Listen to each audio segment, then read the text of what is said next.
It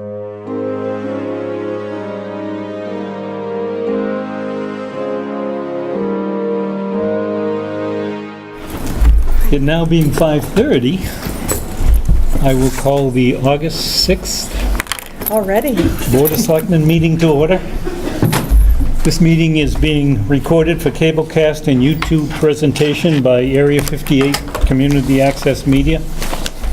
The video of this meeting is not to be considered an official public record. And the first item on our agenda is Mrs. Shaw, our town clerk.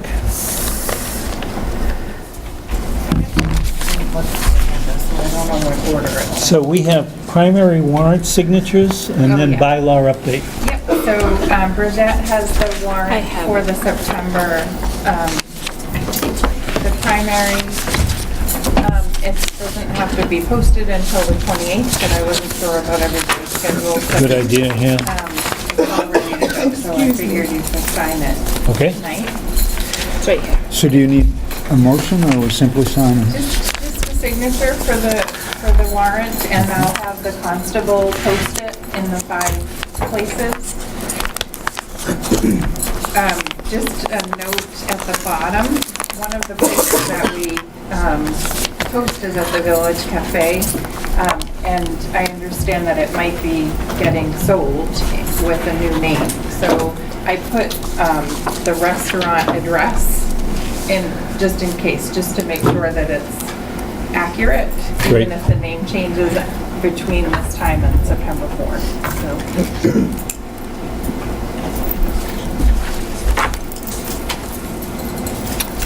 Okay. Okay. Bylaw update? Yes, so General Code is the company that's doing the codification of the Right. bylaws for us. So on July 17th, I updated them with the certificates of vote of any of the municipal and zoning bylaws that changed at the town meeting in May. So September, I believe, 3rd is when the Attorney General has their deadline to get their approvals to us, or if we need to send them any additional information. So they received, 1, 2, 3, 4, there was 5 bylaws that were modified. And we're just waiting for the approval for those. So they've been sent that language, and if it's approved, they'll be able to just incorporate it into the ongoing project. And it's retro to the town meeting, right? Yes. Yep. And they also, I sent them, they had wanted additional information to give us another estimate, including site plan approval regulations and Board of Health, Title V and large events. So I sent them the links to the Board of Health page and the site plan approval information on the planning board site. So it initially didn't include those. So I just said, can you just send us a quote for when the project ends, if it's something that we would be able to afford to incorporate those in the electronic platform that we'll have. So I updated them with all of that information. Did you want copies of what I sent? Sure.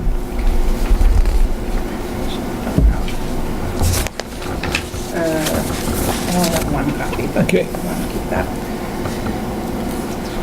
Any questions on that?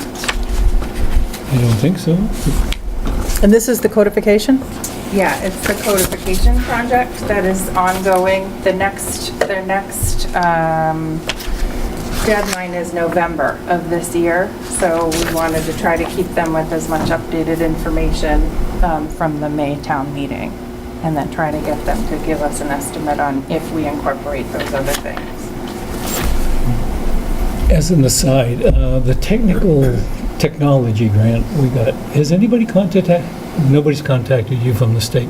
Oh, I'm still Okay. ready. Okay, I have good. the same write-up ready for if they do contact me. me. Because And I'll- obviously that's what they will want to hear about. Yep, I can include that, but I already have what I had ready when they Right. contacted me.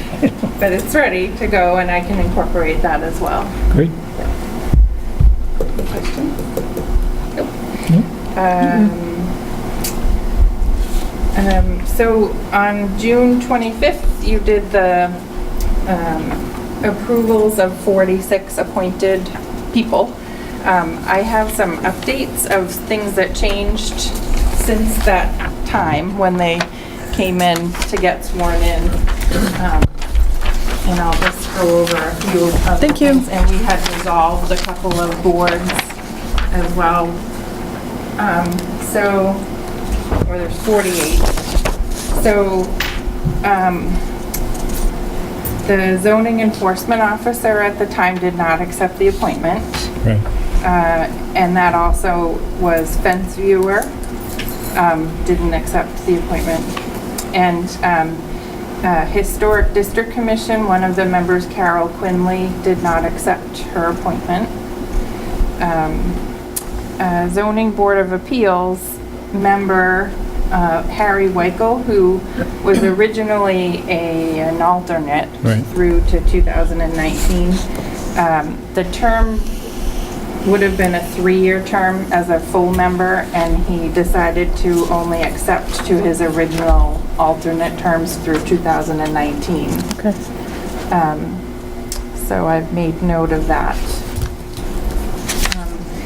The committees that were dissolved are the Fire Executive Oversight Committee, Fire Technical Committee, Memorial Day Committee, DOR Advisory Board, Plimpton Housing Production Committee. Those have all been dissolved since last year's appointments. I did another appointment slip for my assistant Tricia. She has an annual appointment, and I had put it in with yours to sign, but it comes from me because I'm elected, Okay, and sure. I send that to the state Okay. annually. So I redid that for her, so that's removed from what you sign. Okay. And then Wendy Jones, we had a gap of when their board was able to meet, and we didn't want to have her not have your appointment until the elected board could appoint her. So they have done that. They met, did a new appointment slip with different terms that started when they met that day. So one new appointment slip, and Bridget has the appointment slips. One was Council on Aging member Joan Burke, so we're gonna do it the old-fashioned way. She has that one.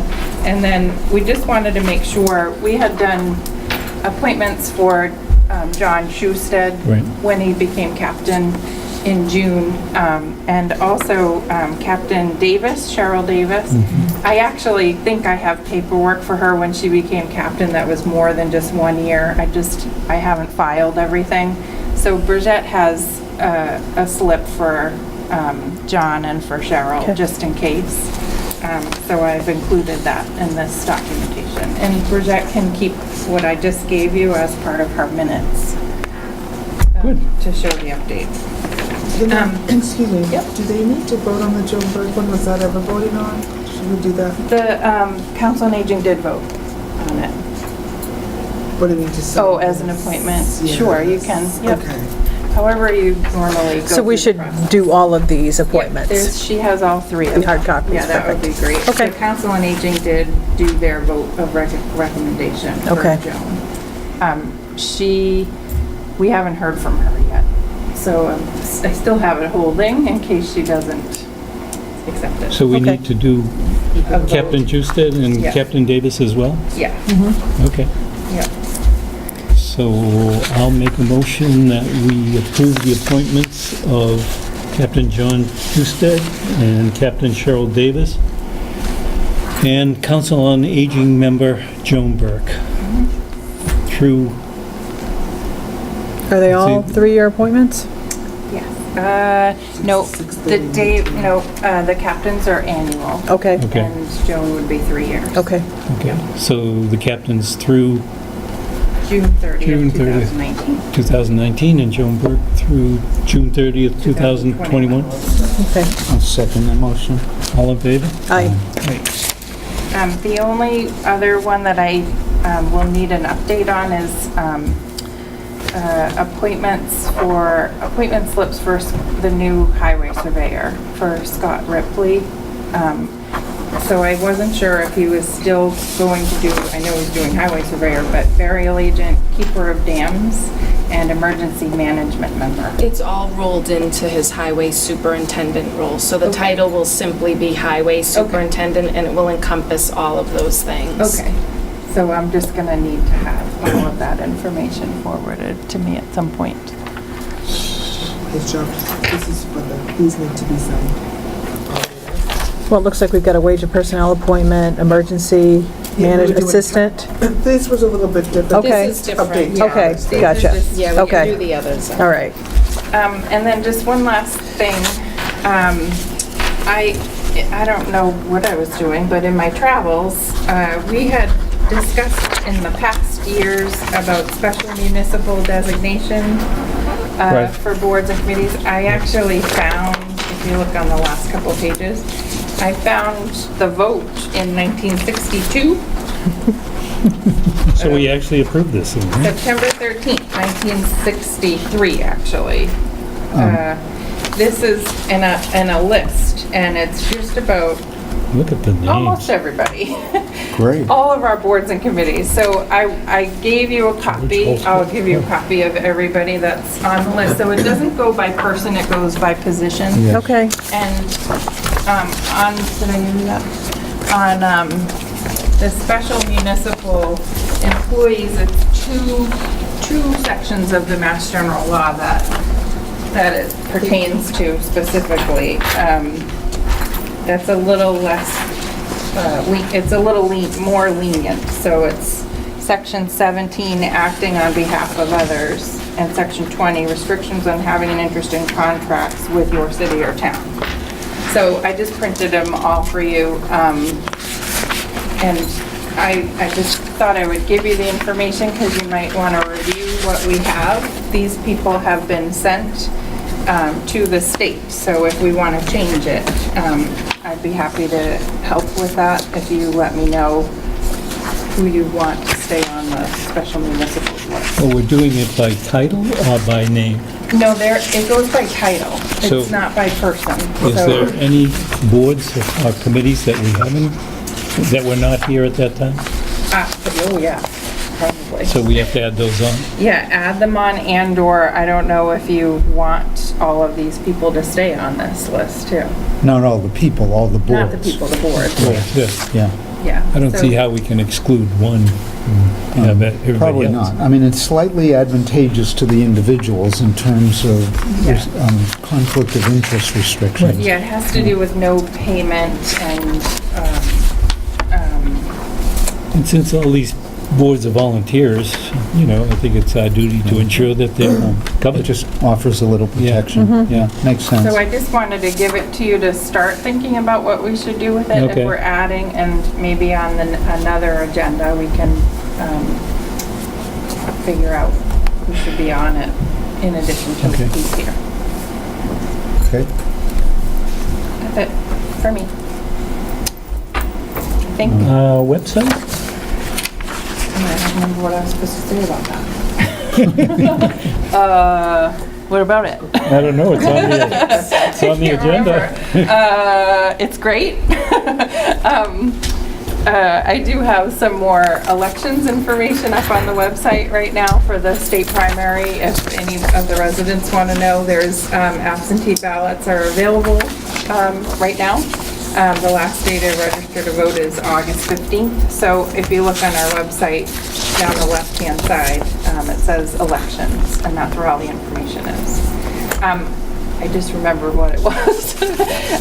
I just wanted to know if you could start thinking about possibly getting a volunteer for the maintenance of the website. Liz and I have been doing some of it, but it's pretty extensive. Yeah, it is. A possibility would be to have one member of each board or committee maintain their their page, and I know that it's difficult. The reason why I took it on was because I know that they're volunteers and they're spending their time at meetings and doing minutes and stuff like that, but maybe there's somebody that we can reach out to, maybe at Bridgewater State or... You know, I was thinking of that because over at Halifax, they actually have a Bridgewater intern. Yeah, that's what I was thinking. Really? Yeah. Yeah, And I somebody think- who would get credits, we could... Maybe, Liz, you could look Find into that? someone through Yeah, our Yeah. Managers Yeah. Association. yeah. Because it is quite a bit. I mean, it's probably, I wouldn't say daily, but I get Yeah. a lot of Oh, yeah. updates, just by email or in passing, can you change this? And, for example, all of these new appointments, everybody's changing now. All the boards and committees on our website per department, I have to change and add people and take people off. And so We'll it, find a volunteer. That'll be a good role for an intern. Absolutely. Yeah. just so, it would be great to have one contact, so we can say, please contact the webmaster, and they can have information emailed, and whoever is the intern can just update it from wherever they are. So something to that effect. That would be Nice. great if you could start thinking about that. Only because I have so many other town clerk things that I would like to update, and it definitely takes away. Well, and you've got primaries coming Yeah, I mean, up. all of that. Right. And the bylaw stuff, and so I think, So you planted a seed. yes. We shall see if it grows. Okay. That's it for me. Thank you, Tara, very much. Thanks, Tara. Appreciate it. So that open fence viewer position, I think maybe I need to do some research back probably to the 1600s, but I might be interested in that job, so I'll get I back don't to know, you. can a selectman be a fence viewer? Well, yeah, we can spend We'll a have whole to get a bunch town of... council opinion. Yeah. Did everybody sign those appointment slips though? I think so. Sure we can come back. There you go. Thank you. Thank you. So the appointments, those are the ones we just did? Is that? No, No, what these are new. this was part of Tara's. These are new, the ones Okay. listed Okay. here. So you have appointments for us? So we have wage and personnel. Is Elise Lyons. Okay. There we go. And this is the, that was the bylaw, sorry. Some of them have a letter actually attached to it. So I would make a motion that we appoint Elise Lyons to the Wage and Personnel Board. This would be through June 30th, 2019. Is that because of what the opening is? Is she filling an unexpired term? She's filling an opening on there. Okay. Yeah. Okay. Okay. So we'll now have 3 people on the Wage and Personnel. With staggered dates? No, their appointments, I'm pretty sure all, They're annual appointments think for wage they and might- personnel? I think so. We did so. It Alan might be. and David last time. Did we? Okay. I thought they were longer than that. All right. I'll second the motion. All those in favor? Aye. Aye. Aye. This is great that we're going to have a full board. Sure is. I'm sorry. Okay, you buy. You forgot to say silence your cell phones. No, at the club, if it goes off during the meeting, that person has to buy. Story of my life. What's next? Assistant Emergency Management Director, which is for John Schusted. Okay, we talked about this last time. So I will make a motion that we appoint John Schusted, Assistant Emergency Management Director through June 30th, 2019. I'll second. All those in favor? Aye. Aye. Who was the second on that? Me. Christine?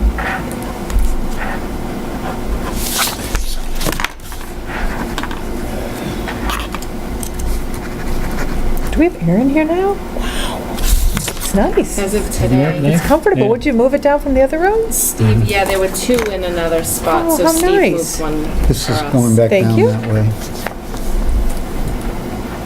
Do you I have was one trying more? to make it cool for you.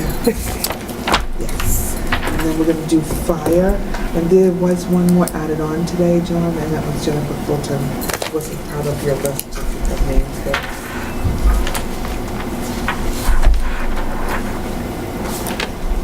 So all of these are being, okay. Do we have to write this in? Oh. We don't have an no, appointment no, slip. the names. Do we need I an just want to appointment? read the names. Okay. No appointment slips. The new members. Okay, the Plimpton Fire Department is requesting the following members be appointed to the Plimpton Fire Department. Nathan Currier, part-time firefighter, paramedic. Edward Coughlin, part-time firefighter, EMT basic. Carl Johnson, on-call firefighter. Richard Casado, part-time firefighter, EMT basic. And Jennifer Fulton, call firefighter / paramedic. Are these annual appointments? Okay. Yes. I assume that Jennifer, it doesn't say, but she's passed the Cory, sorry. Right, that's the new policy that they have in place. Okay. Everyone has to go through that process. So we don't need a motion per se, do we? There's no appointment slips anymore for them. Because Right. they're not in a position for like a vote and All right. to make the So we decisions. just- But I think you still wanted to read the, They want who was to, added on. yeah. You could? Good. Why don't you I'll maybe second. Take a vote just All to right. make it official. So moved. Where we don't have the And I'll second, chief yep. in place. All those in favor? Aye. Aye. Okay. I think that goes back Thank you. down that way.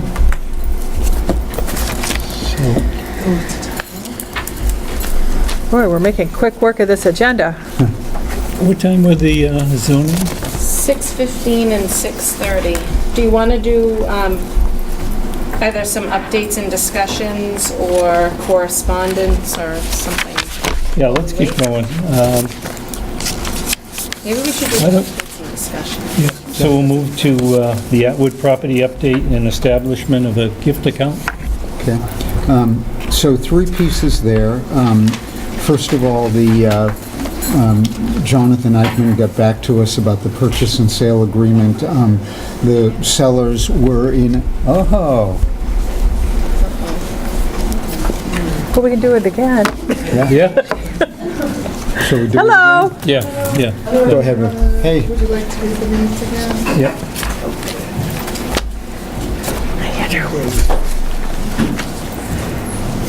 You gonna have them come up front? Yeah. So welcome. As I read your name, I appreciate it if you'd come up front. This is for the fire department positions. Appointed to the Plimpton Fire Department is Nathan Currier, part-time firefighter, paramedic. Edward Coughlin, part-time firefighter, EMT basic. Carl Johnson, on-call firefighter. Richard Casado, part-time firefighter, EMT basic. And Jennifer Fulton, call firefighter, paramedic. We want to get some pictures. Would you like to get them? Well, welcome. Welcome. Pleased you're here. Nice to meet you, Christine Joy. Hi, nice to Welcome meet you, aboard. Christine Joy. Nice to meet you. thank you. Welcome aboard. We expect to see you on the cover of Halifax Plimpton Express. Did you want to take a group shot with them? Like, Why don't, do Sure. they want to do their families? Yeah, we want to do the families. Yeah, do Yeah. the families. Those are much nicer pictures in the Why don't we paper. get out of the way? We can use this as a backdrop. Yeah, let's get out of the way. Good idea. I'm just gonna grab my bag and keep going.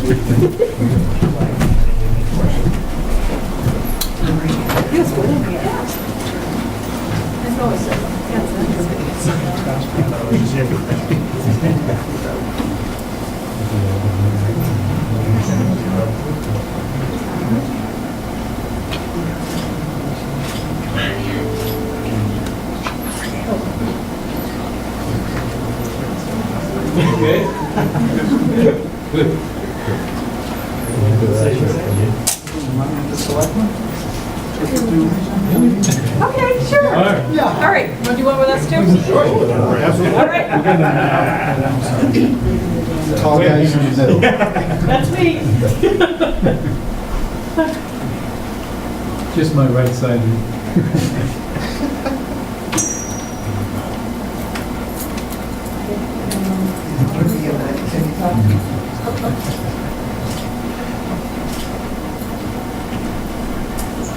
Thank you again. Thank you. We're delighted. Welcome aboard. Yeah, very good.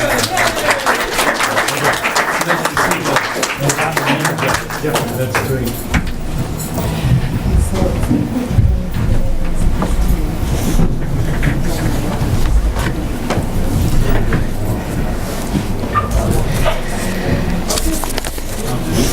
Well, thank you guys for coming over.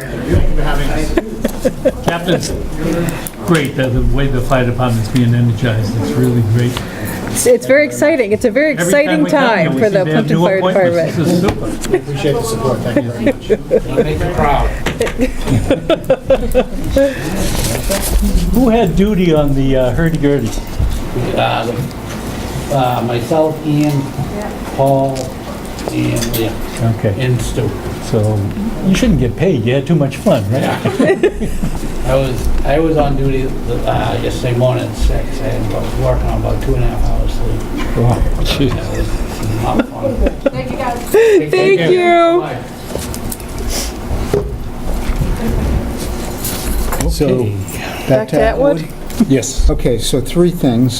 First of all, the purchase and sale agreement, there was back and forth between attorneys of buyer and seller. The seller attorney agreed to everything other than two things, which don't seem to be issues at all. One, the seller wanted 24-hour notice if we were going to have site access, which we were all fine with. And then the seller also did not want to give us, the buyers, the right for a 30-day extension at closing. They're interested in getting this thing done with, and our town council is content with that. Simply reminds us that we just have to be absolutely fastidious in the time frame of everything. So the way the motion was written, when we signed the PNS, the chair could approve minor changes, but I thought it made sense just to bring these two things before the board. And so I'd like to make a motion that we agree to these two provisions, and with that, the seller should sign the purchase and sale agreement. I'll second. Okay? All those in favor? Aye. Aye. All right. So once they sign the purchase and sales, is that when the clock starts ticking? That is our understanding. Okay. And they're interested in getting this done as soon as possible, and we are moving ahead just as vigorously and quickly as we can. I'll be in touch with Jonathan Eichman and get a firm date on that. Great. So that was issue number one. Issue number two is we need a vote tonight to create and accept a new gift account through the treasurer's office that will allow us to accept donations toward the purchase of this. I shared with everyone the motion. I guess maybe I should read it just for completeness sake. So I make a motion that the Board of Selectmen approve the creation of a new gift account for the town of Plympton to be designated for the Two Brooks Preserve. This account will accept donations now and in the future to the Two Brooks Preserve for the purpose of establishing and maintaining the preserve for conservation, education, and related civic purposes. If the creation of the Two Brooks Preserve is not approved by the upcoming special town meeting in September, all gifts received to date will be returned. Gifts to this account are considered tax deductible under federal and state law. So that's the motion. I'll second it. Okay. And not much to say. As soon as this is set up, we have pledges already for $25,000, and we will start soliciting hopefully a lot more funds. Great. Are we confident that the special town meeting is going to occur in September? More than being confident, we feel like it absolutely has to. Okay. We're feeling like September 20th is going to be the Okay. date. And actually, that'll bring me in a moment to the third thing after we vote on this. Okay. So all those in favor? Aye. Aye. Mark, would you send me that wording? I have sent it to you, and moreover, here's a written copy. Thank you. So I might just say a word about that. We are doing structuring the Atwood purchase as a multi-funded source, CPC money or CPA money, town money that hopefully will be recouped by the sale of 2 or 3 lots, and then private donations. The more money we are able to take in private donations, potentially the less CPC money would have to use, and potentially if we took in enough, maybe instead of selling 3 lots, it would only be 2 lots, or if people were incredibly generous, maybe even less lots. So we are certainly looking for people and hoping for people to be really generous on this. It has been my experience in fundraising, both in gifts that I've given and certainly gifts that others have given, that when that gift gets almost to the point that it hurts just a little bit or is just a little bit uncomfortable, when the amount is just a little bit uncomfortable, that's when the really sense of meaningfulness comes out of it. And I am glad Linda Letty, and there will be others, are glad to speak to anyone that's interested in making a donation. We are hoping there'll be some donations in the amount of $1,000 or even $5,000 or even $10,000. This is kind of envisioned as a little bit of the uniqueness of this town, of our willingness as volunteers, both of our time and of our resources, to be involved and make these projects happen. And I think the real beautiful thing out of donations being part of this is a sense of ownership that comes from that. One of the beautiful things about donating to land purchases is that land is there forever, and every time you drive by, you can sort of smile and know that donors were a part of that. So we really look forward to speaking to people about that and making that as successful as possible, both for this project and in anticipation of future projects. How are you going to promote this? A brochure is almost done. We're putting together a list of people that we're going to start with, speaking with. There'll be newspaper, and I think there'll be a mailing along the way, a little Nice. further along. So I will hit this hard. Some of that will be just educating people in anticipation of town meeting. Hopefully some of that is inciting a desire to be part of this project and to make a donation. I think you got many of the same people who did the parks, right? So Yeah. great job there. This should be good. And I think it was the unseen part of the park, selling those planks for $35 each. There was such a sense of ownership on that. And we're not going to start with planks over on the Atwood property, but and really we're going to try to start with major donations, and then there may be other opportunities along the way. Great.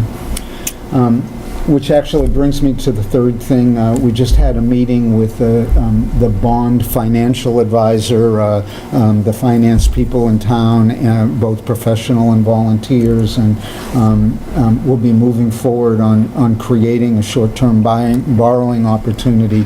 That takes a few weeks after town meeting to make that actually happen, and so that's where timeframes get really, really tight.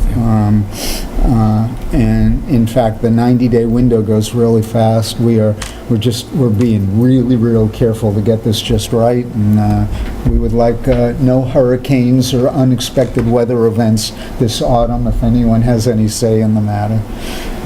We should have a little schematic, timeline, just to make sure we hit what we think we've got to We hit. have piles of them. I tell you.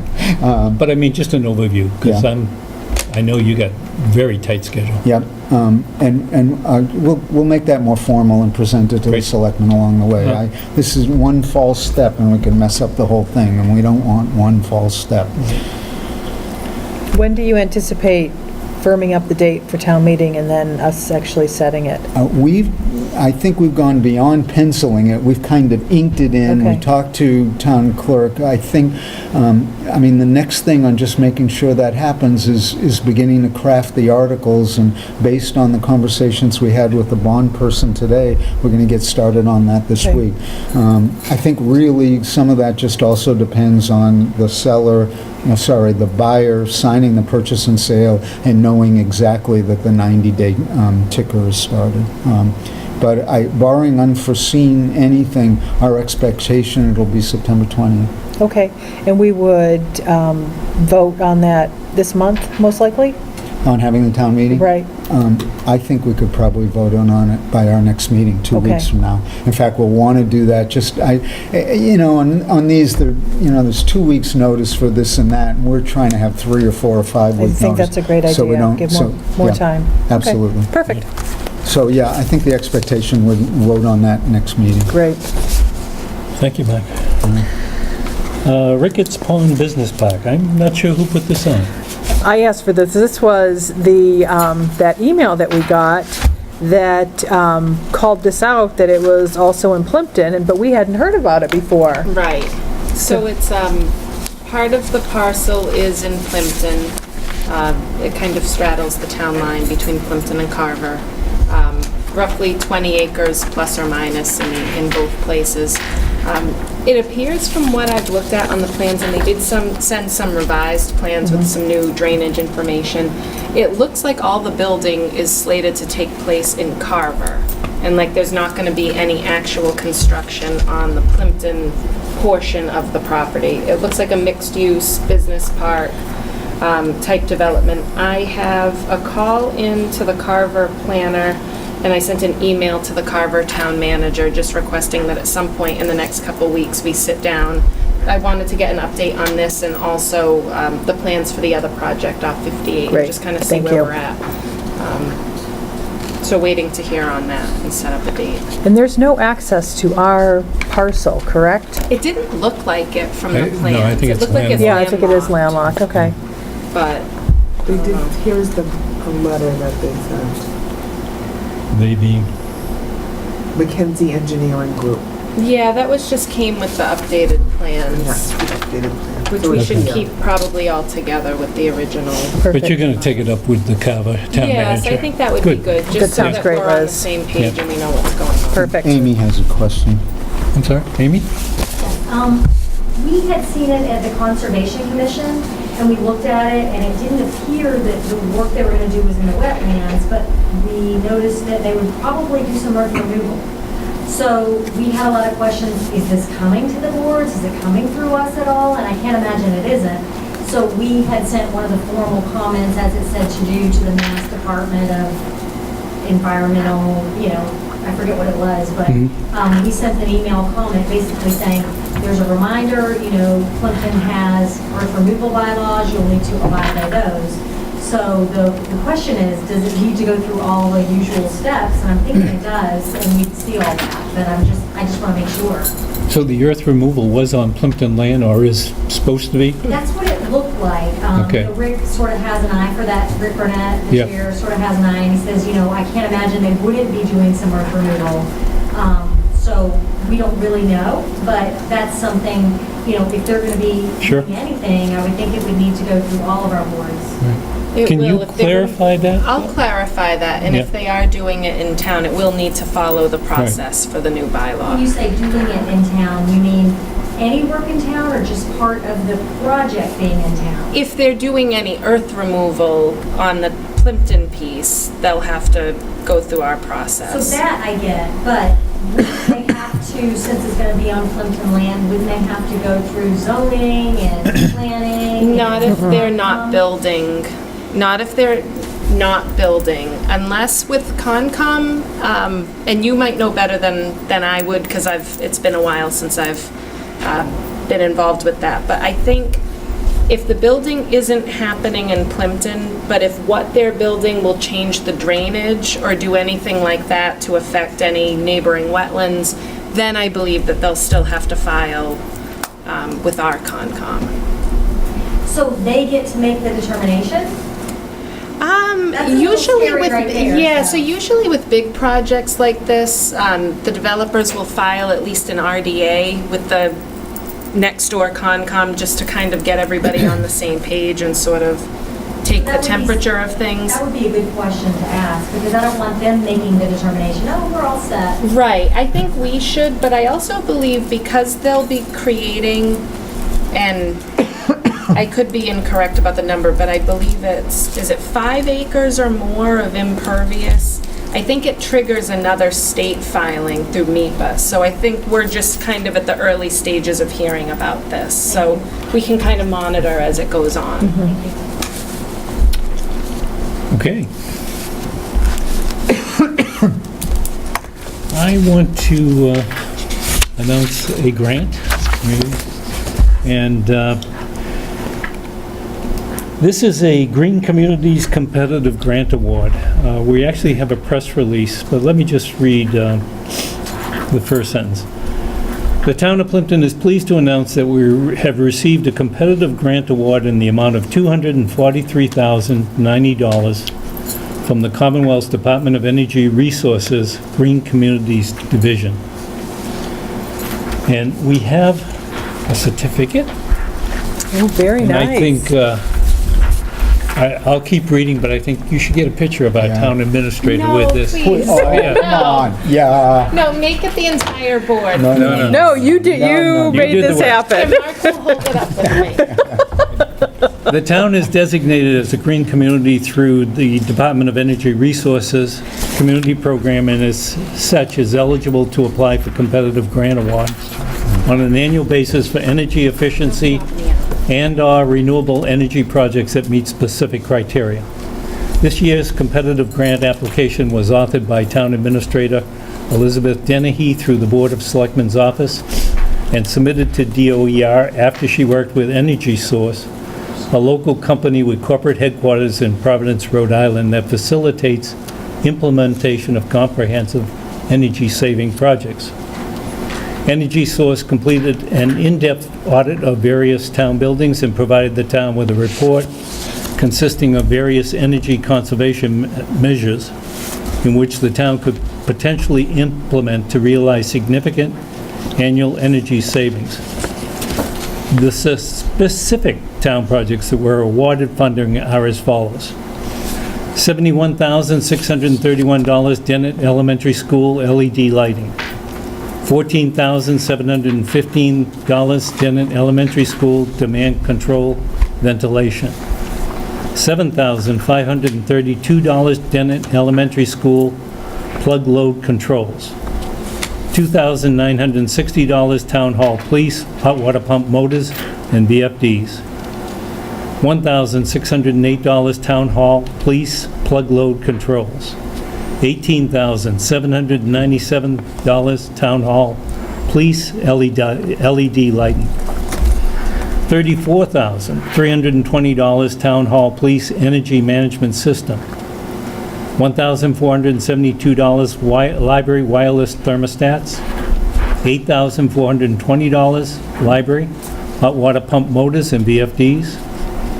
$11,014 Library LED lighting. $545 Library plug load controls. $7,197 Fire Station LED lighting. $35,400 Fire Station infrared heaters. $3,000 Fire Station exhaust fan control. $17,479 Fire Station weatherization. And $7,000 Town Administrative Cost Technical Assistance, for a total of $243,090. Yeah, yay, it's I right. Appreciate it. Great job. This would never have happened if Liz hadn't joined us, so thank you. Oh, thank you. And I guess we have a copy for the paper, right? Yes, and I emailed one to Deb. Great. Perfect. Did you want to take a picture of the certificate up close? Put it. We should be having candidates come in, so. Yeah, Jack's at 6:15, Yeah. so we can go to the parking lot? We can. Okay, Shall we see afterwards. if Jack's Yeah. outside, my friend? Yeah, we should see if they're out. Yeah. So Liz, do the people that won the awards, are they aware of it yet? I haven't sent them anything formal. My preliminary discussion was with Chief Benjamino, because if we're looking at installing that exhaust system there, we need to do that before getting into the Green Communities work. Okay.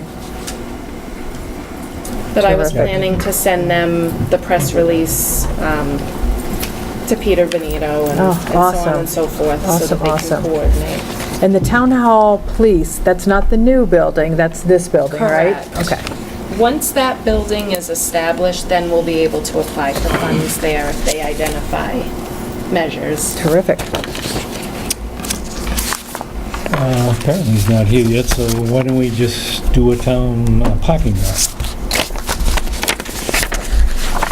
So we have a list that we do once a month of everything that we've got sort of in process. It's with the job description. It was on top of that. You need one? Yeah. Great. Thank you. So the first one is town... There he is. Oh, I'm sorry, Jack's here, so we'll just Hi, defer Jack. this. Hey, Hi. thank you for coming, great. We now have 2 interview appointments scheduled for the position of zoning enforcement officer.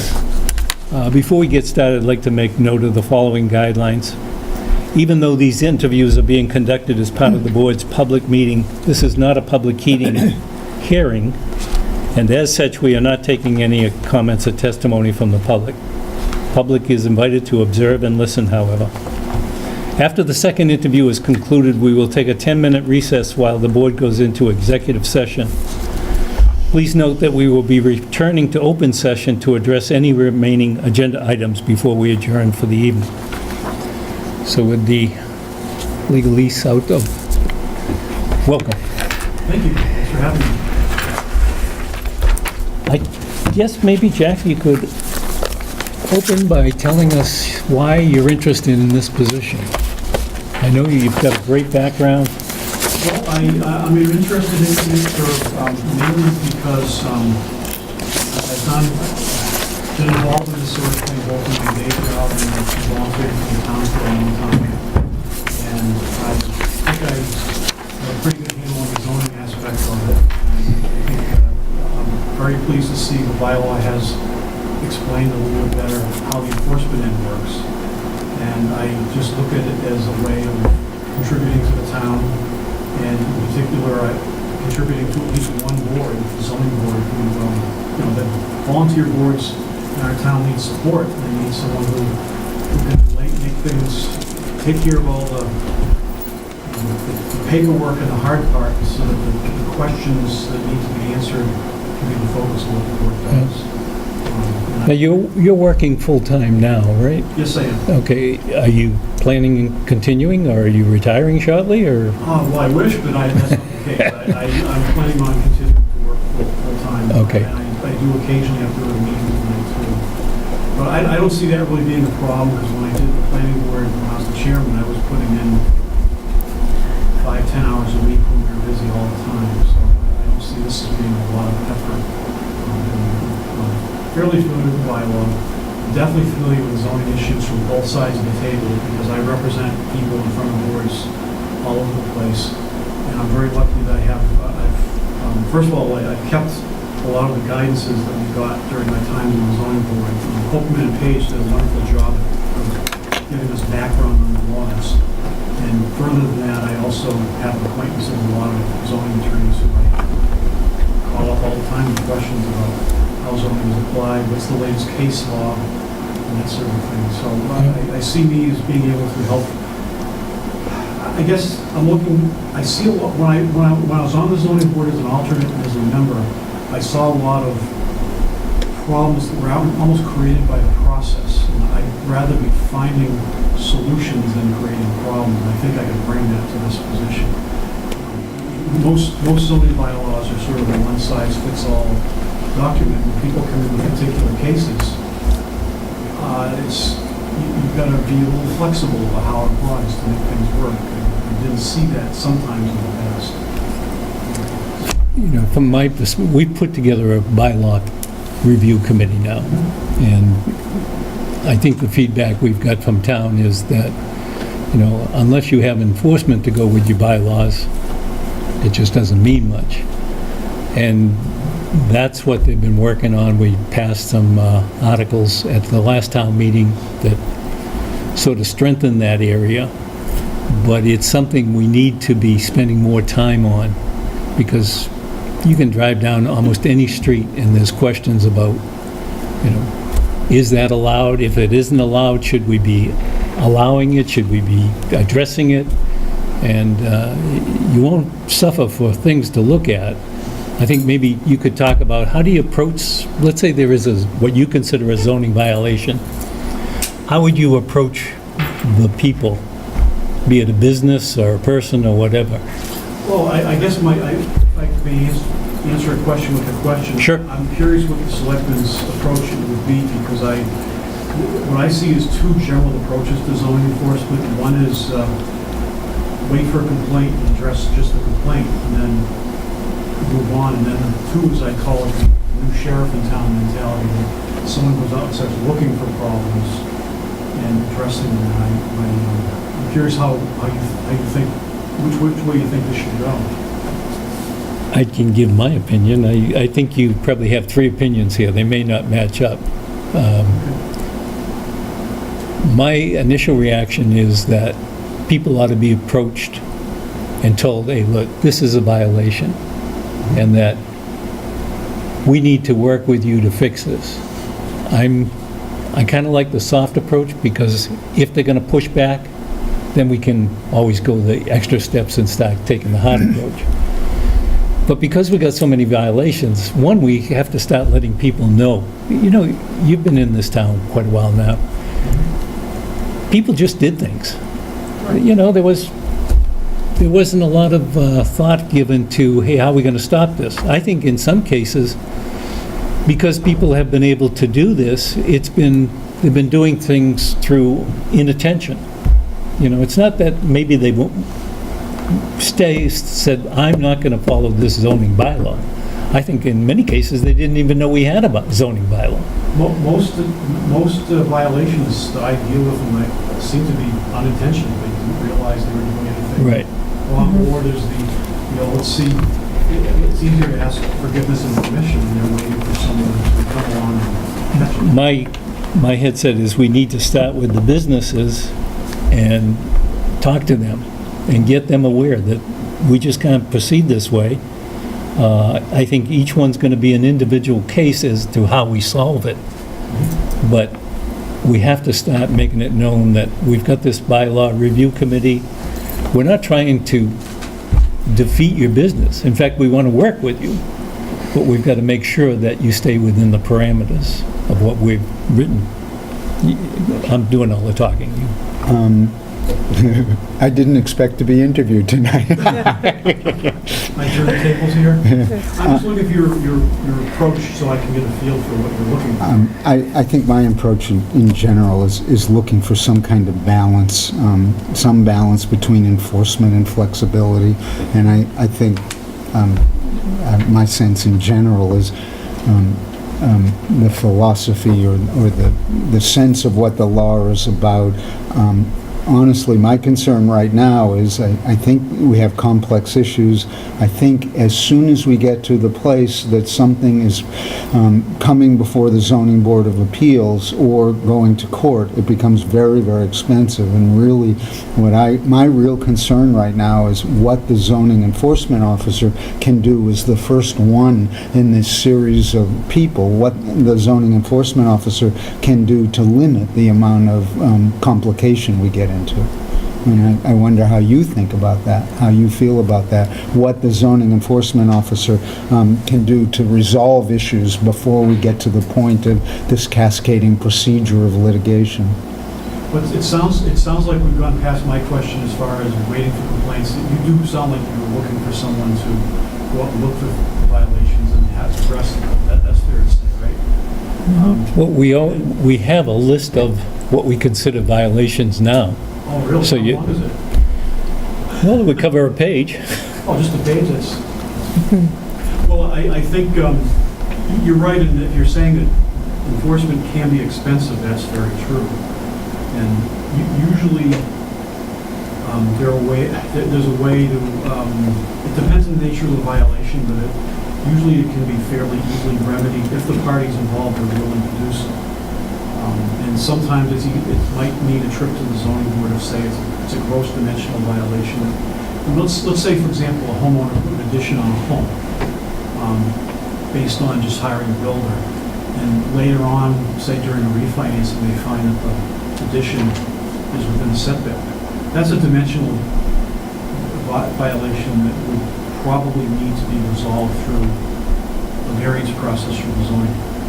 So I would, if I ran into that, and the homeowner's going to be highly motivated to address it because their bank is probably holding up a mortgage. So I would explain to them they've got to file with the zoning board, help them prepare an application, and then work with the zoning board to process the application and get the facts on the table so they can make a decision. And by the way, I'm assuming as part of this position I would be attending every zoning board meeting. When I was on the board, that was something that was very helpful. But as far as enforcement in general, I think there's one good way to deal with it is to not be tough on most cases, but if there's somebody it's something that's really egregious, that's an easy case to win, and you can easily make a public example of it, go for that one, take the enforcement action, back it up, and get word out. And people will see that happen, and they will start thinking about it before they take any chances. And once they start coming to the town officials asking what's possible, a lot of violations will just go away. I think you're right. I think what happens now is people just do things. That happens a lot. You have a question, Christine? What would you hope to accomplish in your first 30 days? Well, my first 30 days, it sounds like I got a whole page to go through, so I think I'd like to get through maybe half of that. That's probably realistic. I need to get a handle as to where the stuff is, the files and everything. And the two things I'd like to do, starting within 30 days, but we go beyond that, is one is to go through the zoning bylaw and make suggestions in other areas where it could be clarified, because we've already run into a number of issues where the bylaw is somewhat ambiguous. So that's common, most of them are. And the second thing is I want to take a good look at our comprehensive permit regulations, because I work on a number of those. In fact, I'm working on two now, and more of them are bound to come to town. And we need to have that regulation beefed up so that we can properly address them. There's something there, it's not bad, but the law changes a lot, but that needs to be looked at. We actually have Old Colony Planning Council, Yeah, they right? just wrote new ones, so Yeah. we're kind of all set in that regard. We just need to finalize Yeah. adoption. Been working on it, Liz's been working on it for a while, so we're at the end point, I think, there. Oh, good. How would you prioritize violations? You've got a bunch of violations in front of you. How do you prioritize what you're going to deal with first? Well, I think if it's the longer the violation's been happening, I think that would go to the top of the list, because there are clocks ticking on these things. Right? So that would be my first thought. Second thought is, frankly, the squeaky wheel gets the grease. If there's a bunch of people complaining about some nuisance in the neighborhood, that needs attention quicker than some minor thing, let's say a sign on a commercial property that really isn't affecting anybody per se, but it's noticeable. I know we have had it on occasion had that happen, so I'm expecting to see that priority frequently. Okay. Well, I've got a whole series of questions. I don't know if you Go guys for do, it. but I don't want to be hog everything. So describe what your typical work week would look like as zoning enforcement officer. Well, my understanding is that it's a 5-hour commitment every week, and there's 2 hours spent in the building department during business hours, and then I'd be looking at the calendar for when other boards were in the town hall to have additional hours during that time, because I want to have other people around. For example, Tuesday night I believe we're planning boards, and they might have questions occasionally too. I mean, they're taking user of the zoning book, so they might have questions. And then I would imagine, really after that, it would depend on the amount of questions and violations to address. I can see a lot of weeks where I'd be spending a lot more than 5 hours, and I would probably do some of that outside of the building because I have all these resources both in my office and at home to write out decisions on this sort of thing. So that would be a typical week. I think there would be other non-typical weeks where there's some kind of continuing education thing to keep up with zoning that the building department participates in. I'd like to participate in that if that happens. And I suppose probably a couple hours a month I would just drive around town and see if I noticed anything that needed some attention. Do you have questions? Or just checking on this, the job description says maintains at least 5 office hours per week. Does that sound like your understanding and fits in your life and schedule? I haven't boiled it down to exactly what I do, but I imagine on Mondays I would be in from 5 to 8, because I think there are other boards in town in the West. Right. Yep. And then perhaps Tuesday, whatever the hours the planning board keeps. I know you have That's more just questions. No, but I don't want to be the only one that asks questions. That might vary too, depending on demand. I mean, there's outside the building, it's going to take a lot of hours. Just, looking at these zoning violations and making a decision on whether to pursue them, et cetera. I see it's at least 10 hours a week that the job entails. I think Of that's which- fair to say. We Of were which thinking 5 the would be, 5 the hours in the zoning. building when it's open to the public. Yeah. 2 of the 5 hours could be the Monday evenings. Okay. But we need the person to maintain some sort of office hours so that the general public knows roughly when they can come in if they need to speak with the person.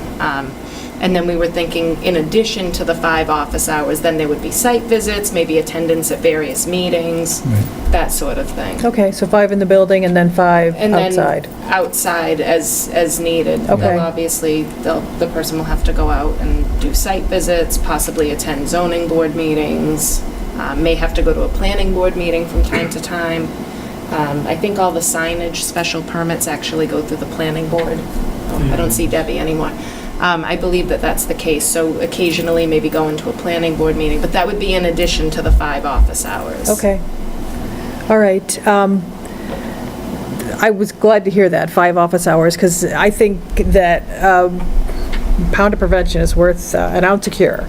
And if we can inform people and be available to answer questions before they actually take any action, that I think would be ideal, and that has been lacking for a very long time. And it would be nice to have some type of outreach to let people know that you're here, that you're in the building. I don't know if we could do, post questions or something through, a portal, just something to make you available so that you're able to answer people's questions. Do you have plans for any kind of maybe social media or other presence? Because that's a great way to get people to chime in without having to physically be here. We haven't really talked about it, but We could figure something yeah, out we could for- figure for something out. zoning.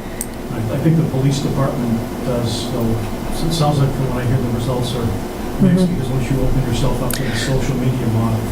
We have a social media account. The town has a Facebook page, but we could look at a way maybe I think through our website would be more effective so that people Probably, could they email could the post. zoning enforcement Yeah, they could officer email directly. questions directly to you. Okay. All right, and my last question is, how would you handle decisions made by other boards or committees that you didn't agree with as a zoning enforcement officer?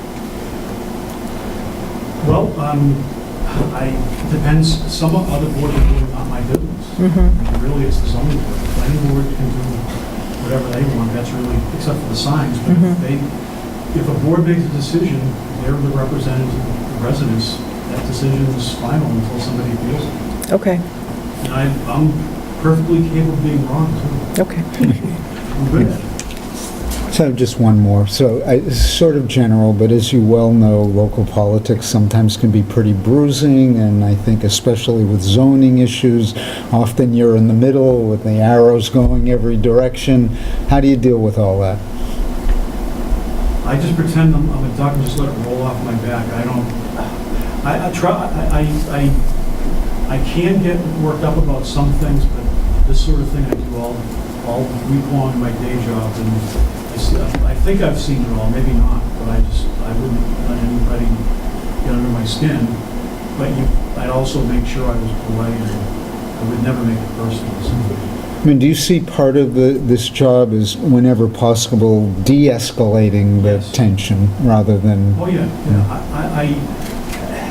What I've seen in my day job is that there's often conflicts between people, neighbors and developers, or businesses and neighbors. And we've had plenty of it on our planning board too. Every commercial project we've had a residential neighbor to dig in and make a big issue about something. And I'm not sure if you are aware of the Tractor Supply situation that I got involved with. We had a residential neighbor behind it who didn't like the idea that the land that was zoned commercial in front of him was actually going to be zoned, or used as a commercial use by Tractor Supply. And we had a long protracted series of meetings. By the way, we had joint meetings with the Carver Planning Board. It's sat astride the zoning of the town. But that particular neighbor was very concerned about lighting and appearance, so we sat down with both parties frequently to explain that they should work things out, and Tractor Supply, to give them credit, didn't have to do it, but they put up somewhat of an earthen berm, and they put some plantings in. And they volunteered to put in lighting that would be less intense than it might otherwise be. And I took the neighbor and his wife to an existing Tractor Supply in Taunton to show them what it would look like after it was done, and that seemed to make them, I wouldn't say happy, but they were at least somewhat placated by it. So that's the sort of thing I would do. I can't always guarantee the result, but many of these zoning issues end up being disputes between neighbors, and if it's possible, they get together and talk, they often settle themselves. Thank you. That's all I've got. That's all I've got. Okay, thank you. Okay, Thank you. thank you for coming in, Jack. Appreciate it. Very much. Good night. Good night.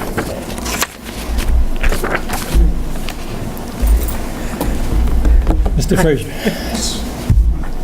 You probably heard the questions.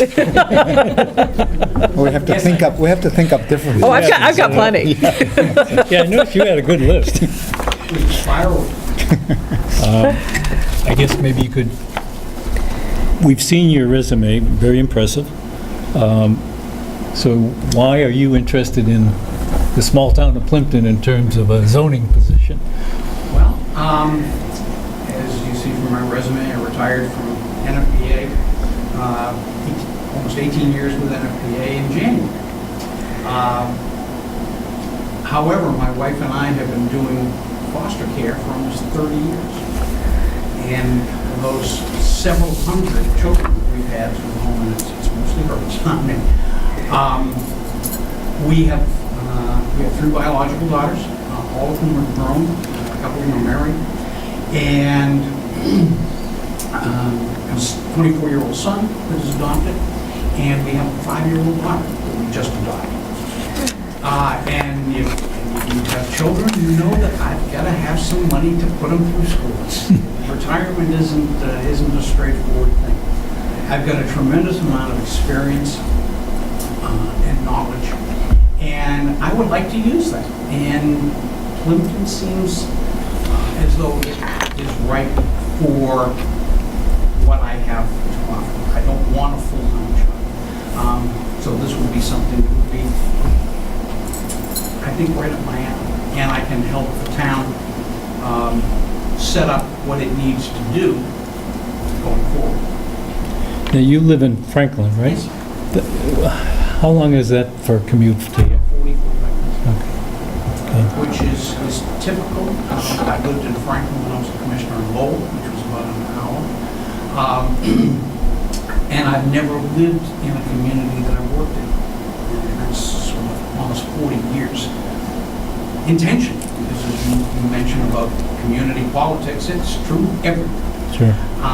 And I didn't want my kids growing up, when my wife going to the grocery store, having to listen to somebody complain about her jerk of a husband, or my kids listening to, well, you're putting my father out of business. And As an enforcer, we don't make a lot of friends. So, that's why I don't I'm thinking, live near where. you mind asking? Sure, or do you have any, why don't you go first? We created a bylaw review committee a year ago. We took many of our best and brightest working on that, and they worked for a year and brought before town meeting this year a new enforcement bylaw. Have you had a chance to take a look at I've that? scanned. I haven't really gotten into it because, as you know, it's long. There's a lot of detail in it, and unless I'm going to be working with it, You don't want to read it twice? All right, so then one more, sort of along the same lines we've asked. There is seeming to need that balance between strict enforcement and some flexibility in applying the law. How do you come down on that, or how do you deal with that gray area in the middle? I take a very different approach to that. I've rebuilt 5 building departments in the Commonwealth of Massachusetts, from very small to very large. And the key to it is not whether it's flexible or strict. The key is education. Is what? Education. Rather than enforcement, I prefer the term administration. You administer the department. That means educating people that need to use the department, need to use the bylaws. And this is a zoning position. All the departments that I've had everything. I've had building, zoning, Board of Appeals, I've had electrical, plumbing, gas, all of it. And in some cases, I even had construction and maintenance of city buildings. So it's a procedure, it's a process. It needs to be logical, it needs to be consistent, it needs to flow. For example, I now live in Franklin. I didn't when I worked there. And Franklin was the fastest growing city in the state. And it's the town of Franklin, or it's the city called the town of Franklin. City form of government was called the town. Building 400 houses a year. That's quite a bit. And what I did when I walked in, I said to everybody, the residents, the contractors, city officials, I'm changing nothing for 60 days. I'm going to watch, listen, and talk to people, find out what it is that you have, where it is that you want to go. And on day 61, we're going to change. So I had community meetings. I invited contractors in. I had coffee and donuts and all that stuff, and said, okay, here's what's going to happen. And I explained to them what I'm going to be looking for on day 61. And I had about 175 people in the room for that first meeting. The next month, I had 50. The following month, I had 10. And the month after that, I had nobody. Most people, want to comply. They want to do the right thing, as you talked about. People don't really go out and say, I'm going to do the wrong thing. I'm going to cut corners. Are there people that do that? Yeah, but that's a very small percentage of people.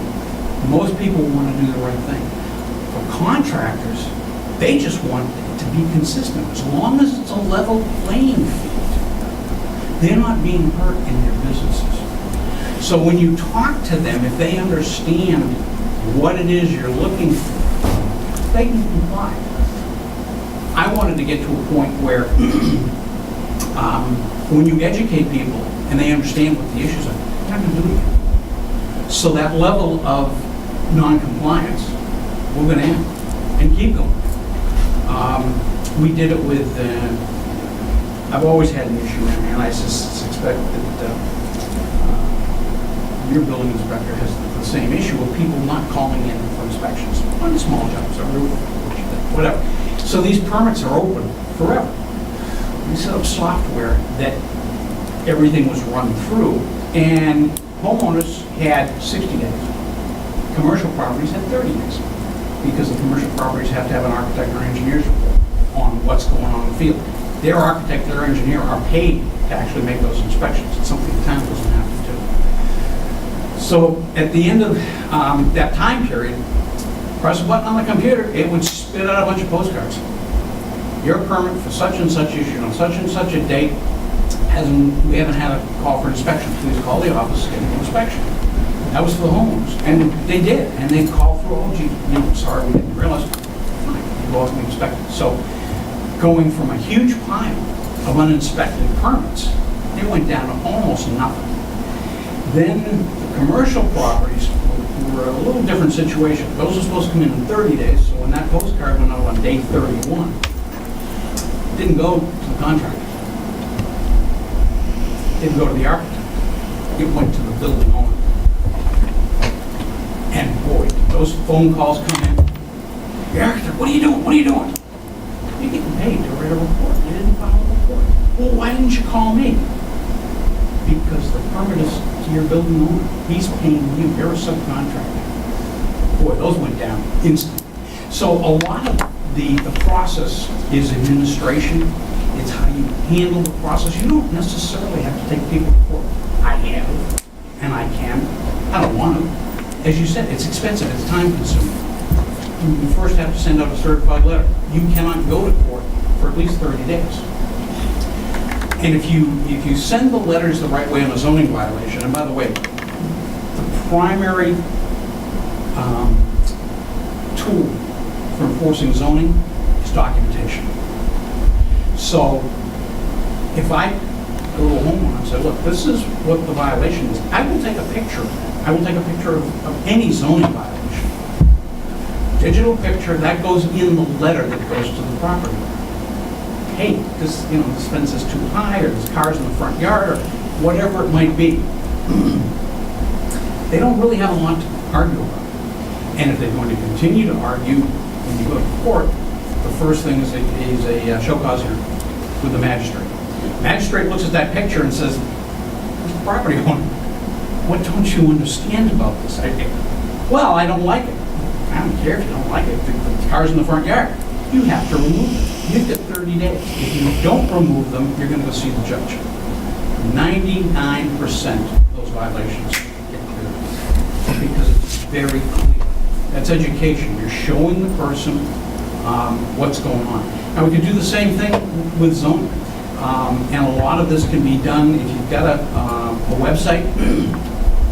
We can do PowerPoint presentations, we can do voiceovers, we can do educational pieces that are on there to educate the public, and we can make them aware of it. So that there are a lot of ways to handle it. And I understand, as I said, I've rebuilt 5 building permits. I understand walking into something that hasn't been enforced for a long time. I'll give you an example. Into the city of Lowell, which is an extremely dense community. It's only 10 square miles or something like that, with 100,000 people.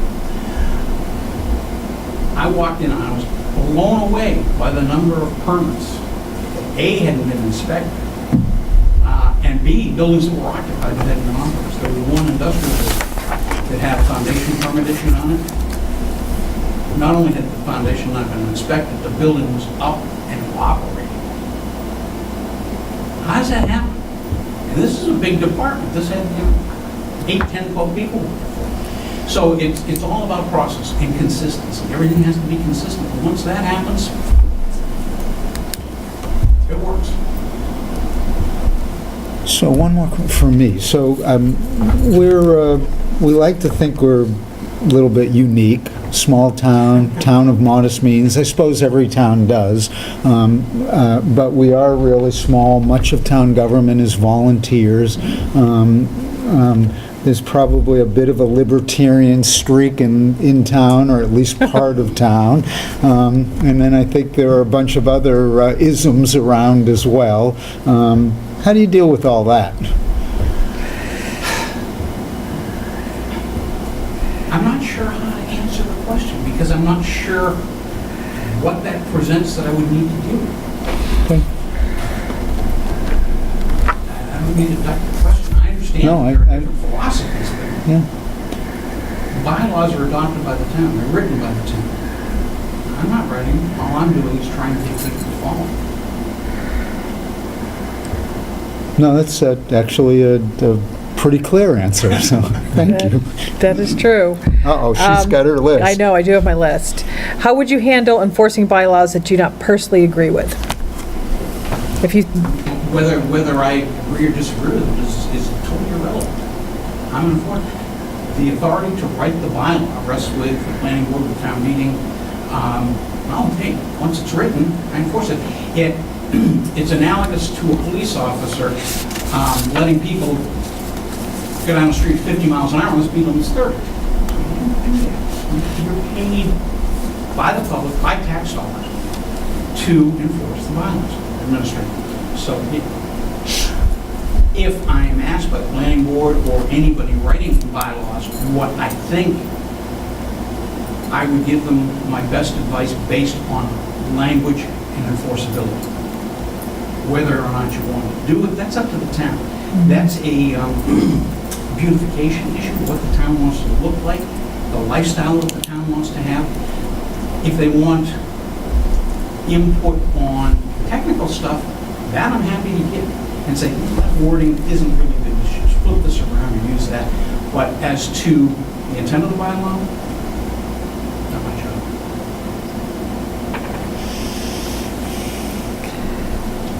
What would your relationship with other town boards and committees look like? Again, I'm not sure what you're asking.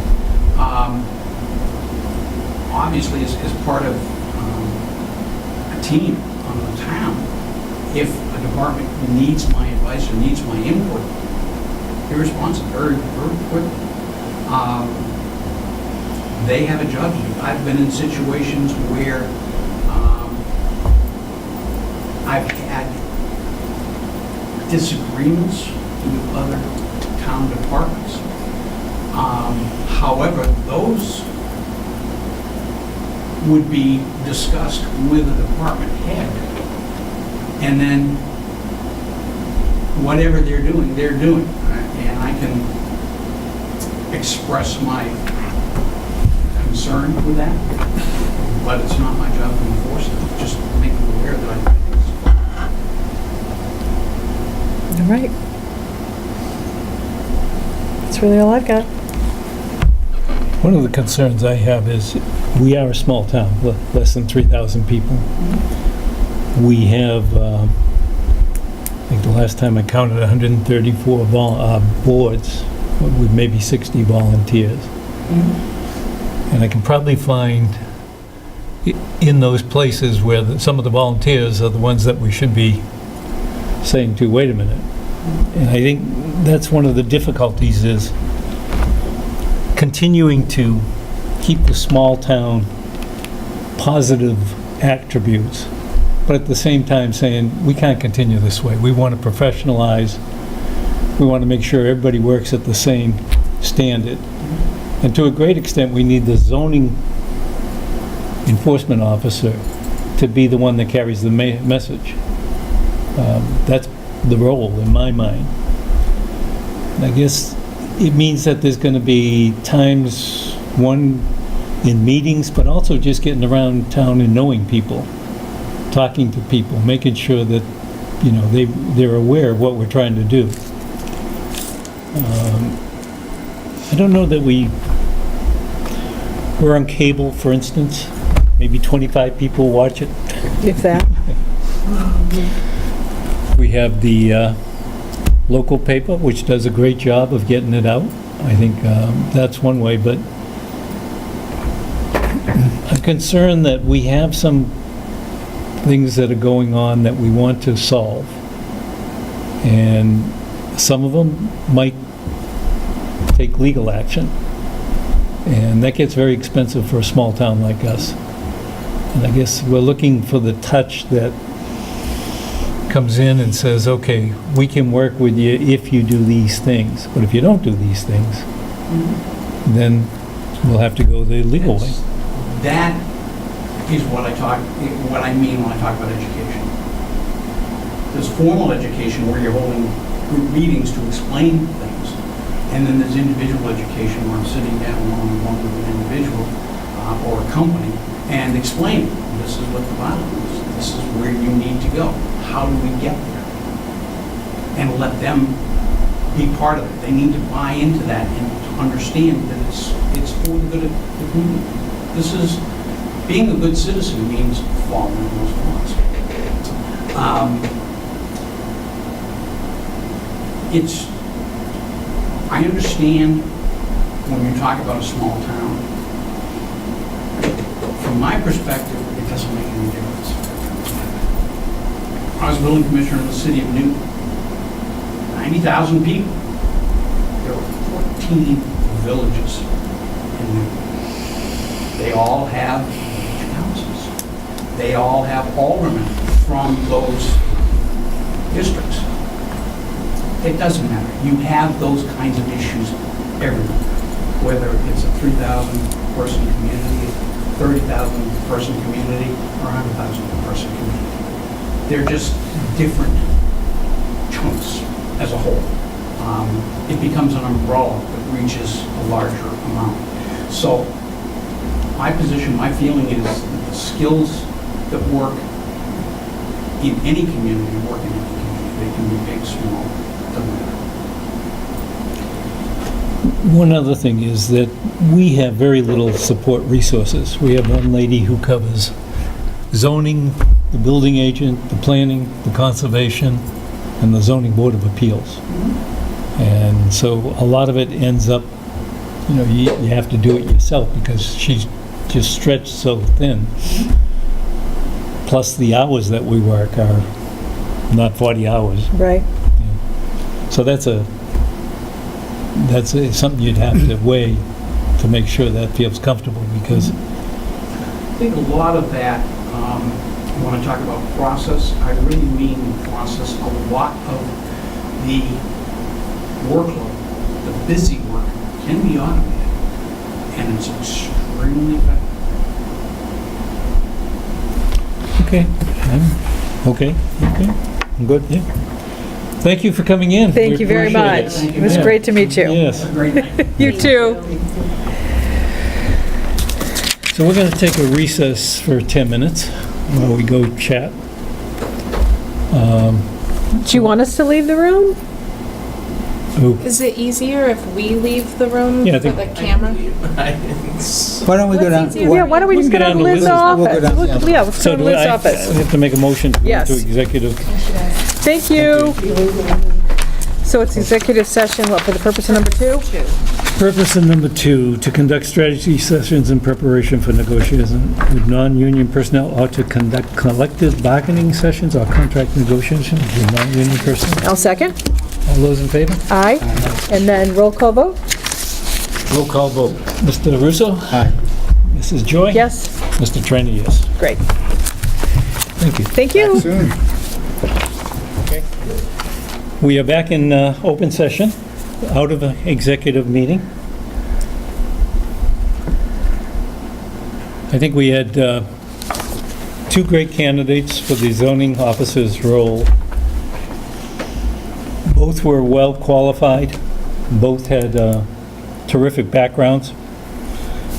We've made a decision, unanimous decision of the board is that we are going to move forward with Mr. Alan Frazier as the zoning agent, effective immediately. So hopefully, that's going to be a big plus for us. We respect the background, the experience that Mr. O'Leary brought to the board. I mean, we know Jack, he's worked as and volunteered as a board, but we thought Mr. Frazier, with it being retired, with office opportunities, because we do think it's going to take a while to solve some of the problems we have. Okay, so we'll move on to the next agenda item. Did you have to do a vote to appoint? We did. Okay, thank you. And JT? Who did the second? Mrs. Joy. Thank you. Well, that was all in executive session. Did you announce the vote? We did announce the vote. Okay. Yeah. Okay, we are on parking lot. So all I gotta do is sign my parking lot. Do you have it? Yep, I do.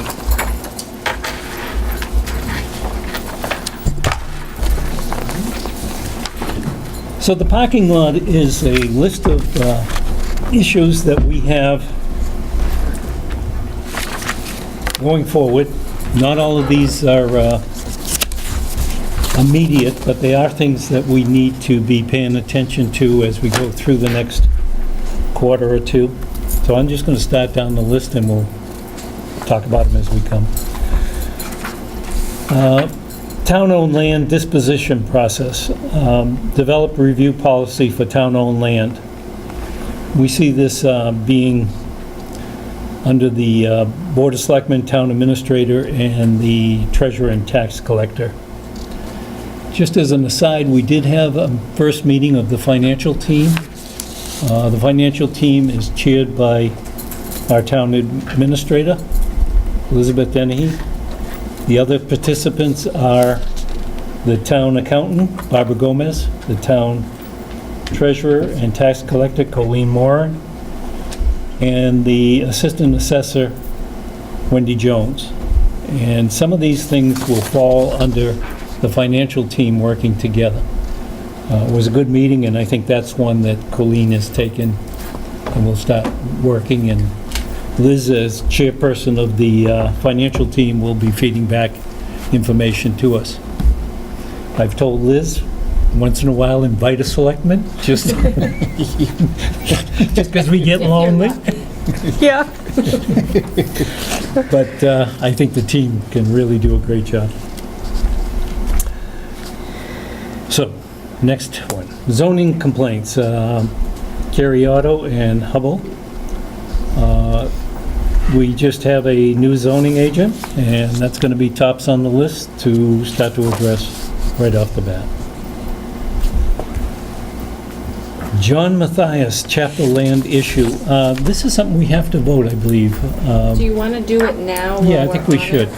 This is, Correspondence. oh, you're familiar with this? This is a small plot of land. I mean small. It's probably as big as the table. Only 493 square feet. So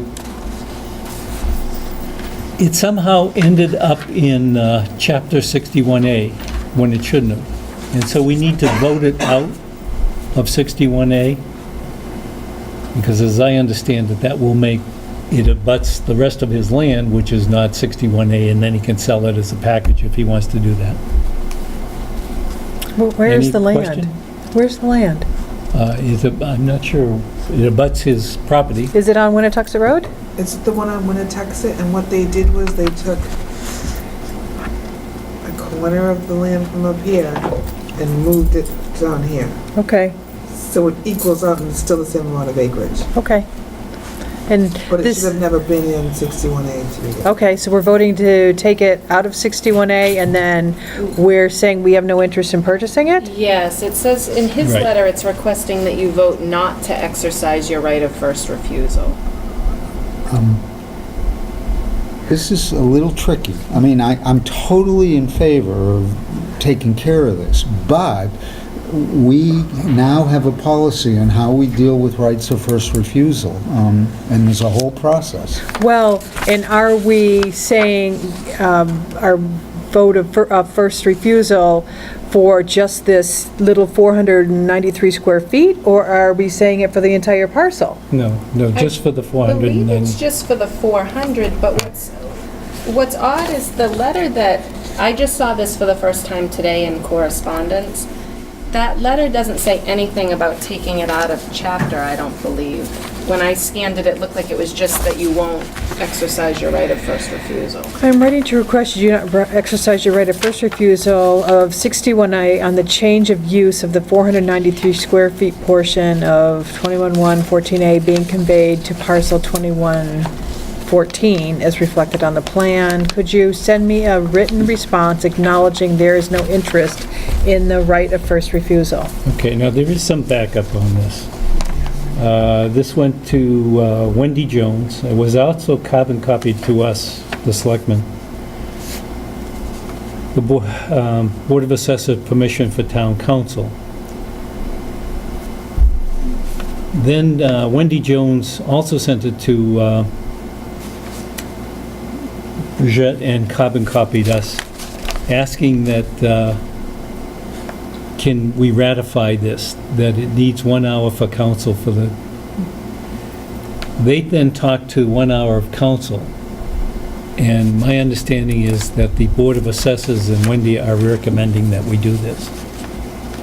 That was how I understood it too. That was that request for legal services that she gave, and at first she mentioned something and I got worried that it was Atwood. Yeah. No, and I remember, and I think John wasn't around, and one of you asked me to approve that Right. hour, which Yeah, I did. Right. You did, Um, yeah. Which is perfect, yeah. What's the policy? Well, our right of first refusal is within 120 days of the mailing of a proper notice to the municipality that we go ahead and start a thing, which includes notifying the planning board, the Board of Assessors, Concom, the state forester, the whole bit, that theoretically, before we decline our right of first refusal, all this comes out of a couple of summers ago when we sort of... But I think at some point, common sense says for a plot this size, I totally agree, and I suppose, I don't know if in that 1 hour, if town council said this is reasonable, and if he did, I'm fine with it, but I'd like town council to just say, hey, this is an unusual situation, and you don't have to go through usual process. all right, so I guess we need a town council opinion Okay. before we can vote it, and then we can Yeah. talk about it in the next meeting. I'm sorry, I don't mean to complicate it, No, but I... no, you're Well, right. we do, we have a policy, so Yeah. we don't You're want to be in Wendy policy. might have the response as well from town council when she did speak to them. Is she Maybe still here? something. Would you like me to go check? Yeah, if that'd be great for you. I mean, technically, we wouldn't even get started unless there's a purchase and sale agreement and a bona fide offer and the whole bit. And this is an unusual situation, and I hope Yeah. council can see a way to I just mean, say, this hey. is just the homeowner, he's not selling this to get this done. He may decide to sell it after, but there's no purchase and sale right now. He owns it. He just wants to, But technically, unless there's a purchase and we sale, shouldn't be doing. Well, we can't right. we can't offer That a doesn't make sense. If we run across a mistake like this, we have to ask him to do a purchase and sale from himself? no, I think we have to ask town council to bless our decision that it's an unusual situation. I mean, I hate to complicate it. Henry, how large is the lot? 400 and how many square feet? 493. And I don't think it's even a lot. That's not No. even No, enough no, to be it's not lot. a lot. It's just a tiny little Yes. portion. It's a Oh, okay. sliver. Well, do we want to take a vote so we don't hold this up for another 2 weeks? That if, Subject to If- legal? Subject to legal council Yeah, approval. approval. I think that's a great idea. okay. And then if they don't approve or if it muddies the waters, we'll just put it back on the agenda for next week. Perfect. Would you like to Okay, make the motion? so I'll make a since- motion contingent on the review and approval of council that we send a written response to Mr. Mathias that we have no interest in purchasing this property. We're not going to exercise our right of first refusal. Second. All those in favor? Aye. Aye. Okay, bank of legal hours for town administrator. Liz had approached us, and I think it's a great idea. I do too. We got too much going on to wait for things. So the question is, how many hours do you want? Well, are these hours for me to use for council, or are these hours where, say for the John Mathias issue as an example, when Wendy came to me kind of in a panic and said, we need 1 hour with council, is this for me to authorize for other people? My own opinion would be you use your best judgment, and if it makes sense, then you go ahead and authorize it, and you fill out a form Maybe and... say that I won't authorize for people more than a certain number of hours without coming back to the board. Yeah, that makes sense. Do you want to do that? Yeah, I mean, Yeah. really, anything more than an hour with council was Anything more probably, than an hour with council, I think, might warrant some further discussion. So- But if Okay. somebody needs an hour or two and it makes sense, So if we give you a bank of, say, 20 hours, it's, sure, I think that sounds great. okay. So 20 hours effective today. and So then- why don't we let the departments in the townhouse know that, rather than requests having For to... legal should come to me. Right. Yeah. And then if it's a certain number of hours and it's, And you feel like it's escalated and needs to come to us, then we can deal with it. If it's something Right. minor, That that can makes be handled by sense. council quickly, then... there may be stuff too that sometimes, in my opinion anyway, different boards may feel like they need legal time, but it might be something that I could answer for them or that another Exactly. department head could Yep. answer Right. for them. Or you could point them towards the Yes. MGLs. So I'll make a motion that we authorize the town administrator to have a bank of 20 hours to be used for legal counseling at her discretion across the boards and committees. So just to be clear, this it will be instead of the way we've been done it with them filling out a form and coming Well, I before us? assume Liz is going to They're gonna have to fill out update a us form. after. Give me the Yeah. form. Yeah, Okay, so, Yeah. all right, so if a board comes to me and say, hey, I need hours, the answer is go see Liz. Go see Liz. Right. Right, Okay. and then I'll get the information, and then maybe as part of my updates, I can just as an Yeah. FYI say, oh, we Absolutely. authorized 3 hours for Right, and then we'll still have a conservation. record of it and Yeah. all that. Okay, perfect. All right, so I'll second that motion. all those in favor? Aye. Aye. Do you want to amend the form that I have then? Yeah, we can work on that, Okay. and maybe set up a new form and we can send it out. I'd email it to you, but we're not that way. Don't email me. Okay. Like, for real. I think I... Old Townhouse renovations, procurement process, Town Administrator and John Wilhelmsen. I know John has given the information, it's gone out, right? Yep, it's out. We'll have the bid openings for both the painting, the restoration painting, and the replacement windows on August 29th. Great. Responses are due by 10 a.m. on the 29th. And it was advertised in the Central Register, on Combis. It's posted in a conspicuous place at our office. It's on our website. Great. It met all the criteria. Great.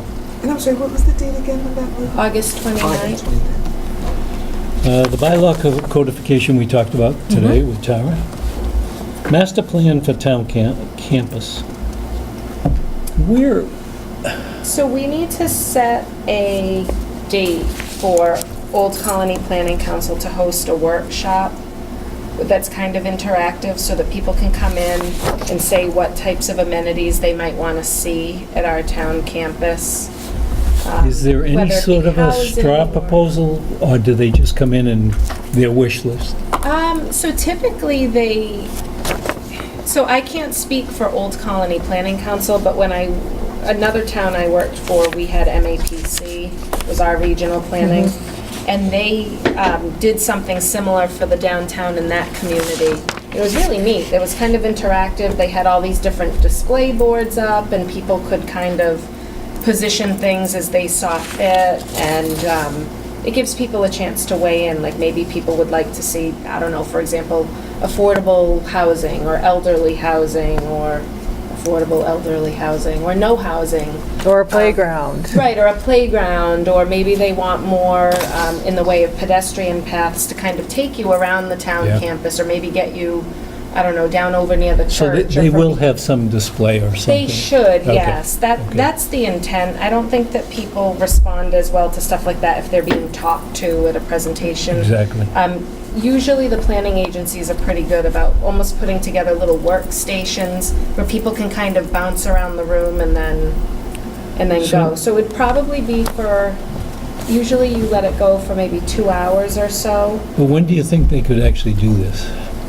So we were talking about dates, and then one of the weeks we were looking at was, looked like it might conflict with the special town meeting for Atwood. So I said, this may have to wait until early October. We might need just a little bit of time to kind of... Okay, so could we, first we week can- in October, see if we can do We something? can try to do something in early October. Great. And then the other question that came up with them was, would you want to do it in connection with a Board of Selectmen's meeting, or would you maybe want part of it to overlap with a Selectmen's meeting? Like, say if you did a Monday evening where people are used to the building being open, Yeah. but maybe you do it from 5 to 7 or 4:30 to 6:30 or 7 to kind of give people an opportunity to come We out. got some time, we can talk that through and make a So decision.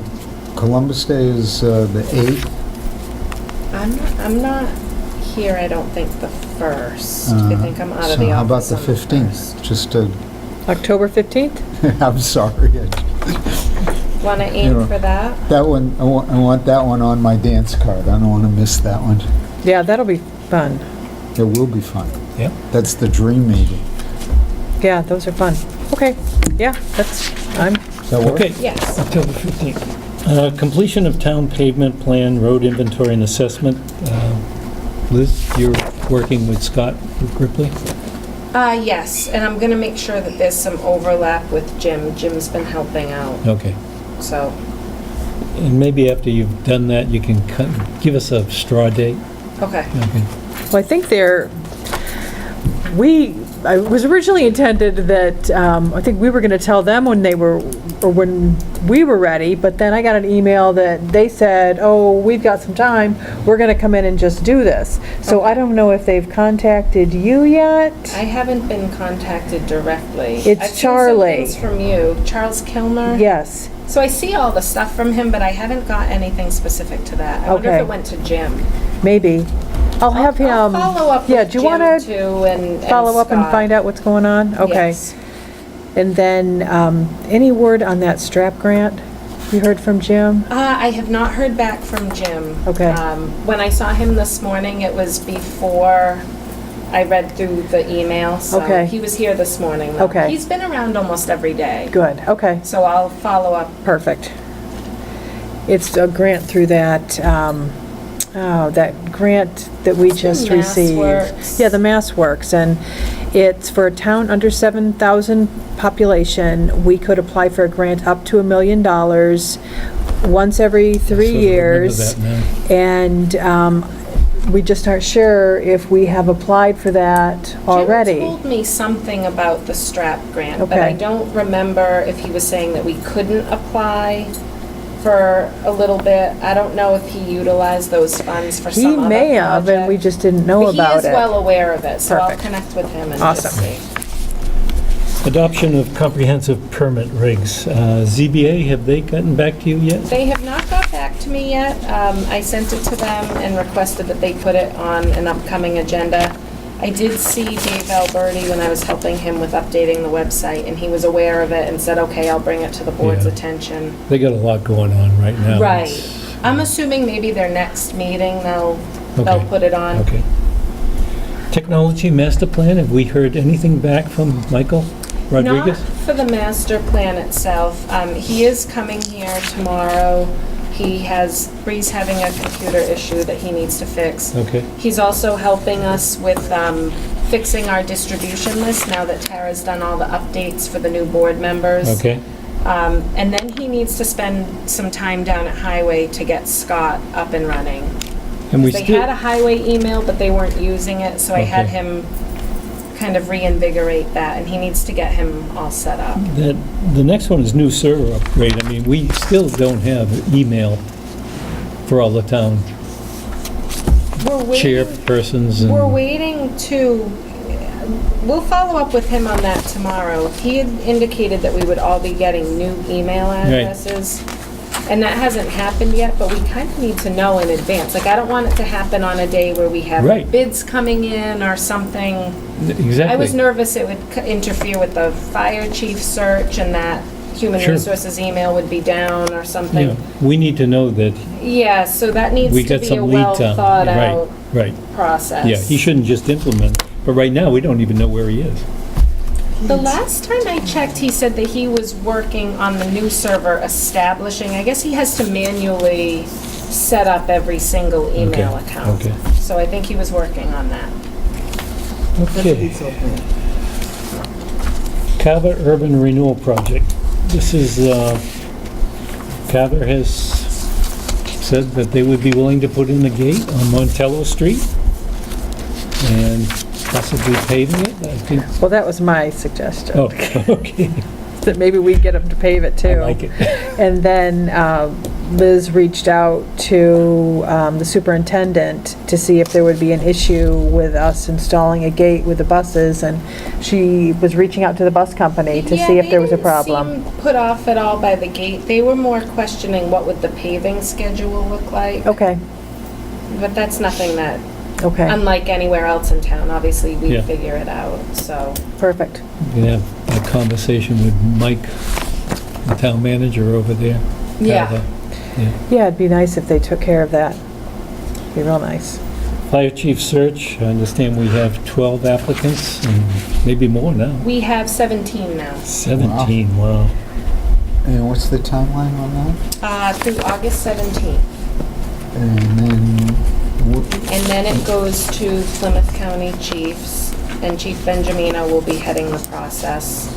And right now, it looks like we will be doing a few different assessments. They'll do a simulation exercise that's done digitally to see how they would respond to an actual incident taking place. And then they'll be given likely some other problem-solving type exercise. And then we may have them actually submit a written program. I'm still working that out with Chief Benjamino, and that would be evaluated at the same time. And then they expect to forward us the names of either 2 or 3 finalists, so. Great. and so that'll be September sometime? We're looking at probably end of September. Okay, good, Realistically, end of September, early October. great. That is great. It's amazing, the energy that's going on over there now. It's great.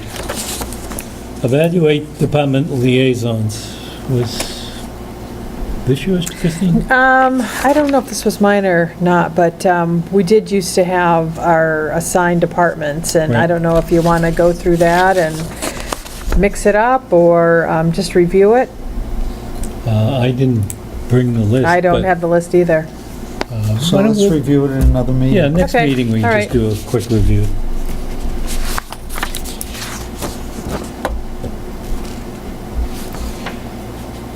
Evaluate and formalize board goals and objectives for 2019. That's a, We got to survive the next 6 Yeah. months. Is that the goal, survival? I don't even know how to approach that, given all the stuff we've got on our plate right this minute. Well, maybe we just kind of downsize what we've got. Or pull something out, add That something. feels like something to do in the fall. Yeah, it Maybe we does. Let's hold survive the that. summer. Okay. Both those seem like a fall reorganization. That sounds like a good idea, too. Coordinate and manage green communities grant, Yay, Liz. Yeah, Yay, Liz, Yay, you Liz got is it. right. that was fabulous. Main Street Ring Road intersection. I did talk to Scott, just went in to say hello and talked to him about that and told him he needs to get together with Jim, because we know that's going to have a lot of community input, so I think we come back to that in another meeting and see where we We are. did get a pretty thoughtful letter from a citizen on Main Street with a simple solution. Remember that? Yes. Yeah, but it's not a solution that would be allowed. Okay. Well, But maybe Scott should at least see that. Oh, and yes, Add yeah, that to the absolutely. equation. Yeah. will this just happen without us being notified, or is there a next step in this? Next step, we still have to have a community hearing again. Okay, Now, one of the things, when I talked to Jim, I think in that letter it suggested that we have one speed for the whole town, one highway speed, so make everything Road 30 speed. 30 miles per hour. But you can't do that on 58 and 106, obviously. right. But then I was reading in the highway articles that they have for their special town meeting coming up, where they're doing the same thing, but saying, except where posted differently. So in effect, you could post 50 miles an hour, whatever it is for 106, but have the rest of the town 30. So it's sort of like, if it's not posted, it's 30 miles It's an hour. 30. And I think that's something we should follow up on. And maybe you could talk to Scott and just see. Or Charlie, for that matter. I assume they've researched it. I think Randolph did that recently. There's a bunch of I never towns heard of out there it. like Brockton. Yes, yeah, Randolph's one. Yeah, good. Pretty cool. Atwood property grants, I don't know where we on that, Mike? You talked about it today. I think we've just voted it, right? Well, that's the bonding and the financial stuff. I think right now we haven't even gotten toward the grants yet. And, Okay. I mean, we have, the next couple of months is just getting the sale done. Yeah.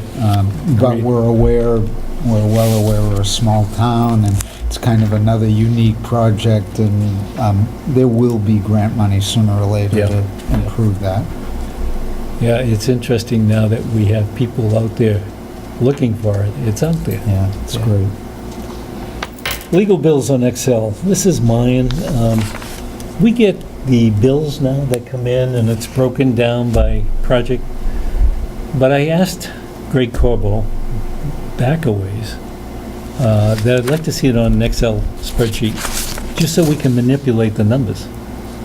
And that hasn't happened yet, so. I did follow up with Greg. He said that right now everything's fairly well automated with their office, so that their office staff can essentially push a few buttons and get us our report. He does think that to redo their formatting and put it on Excel, that it will be expensive for us.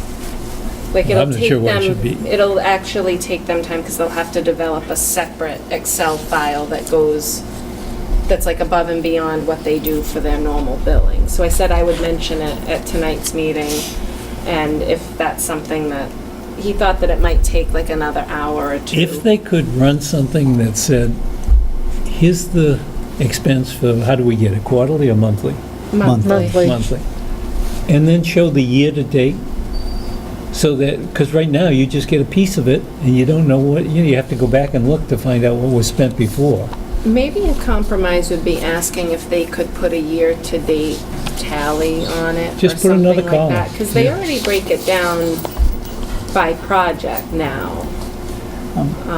I don't know. I think He it's- seemed like he thought it was going to take either more work for himself or for one of the people in the office. And he kind of, we sort of left it up in the air, and I said I would I think bring it's that up. ridiculous that they can't put together an Excel spreadsheet and have one of the administrative people just keep it up to date. The year-to-date thing would be helpful.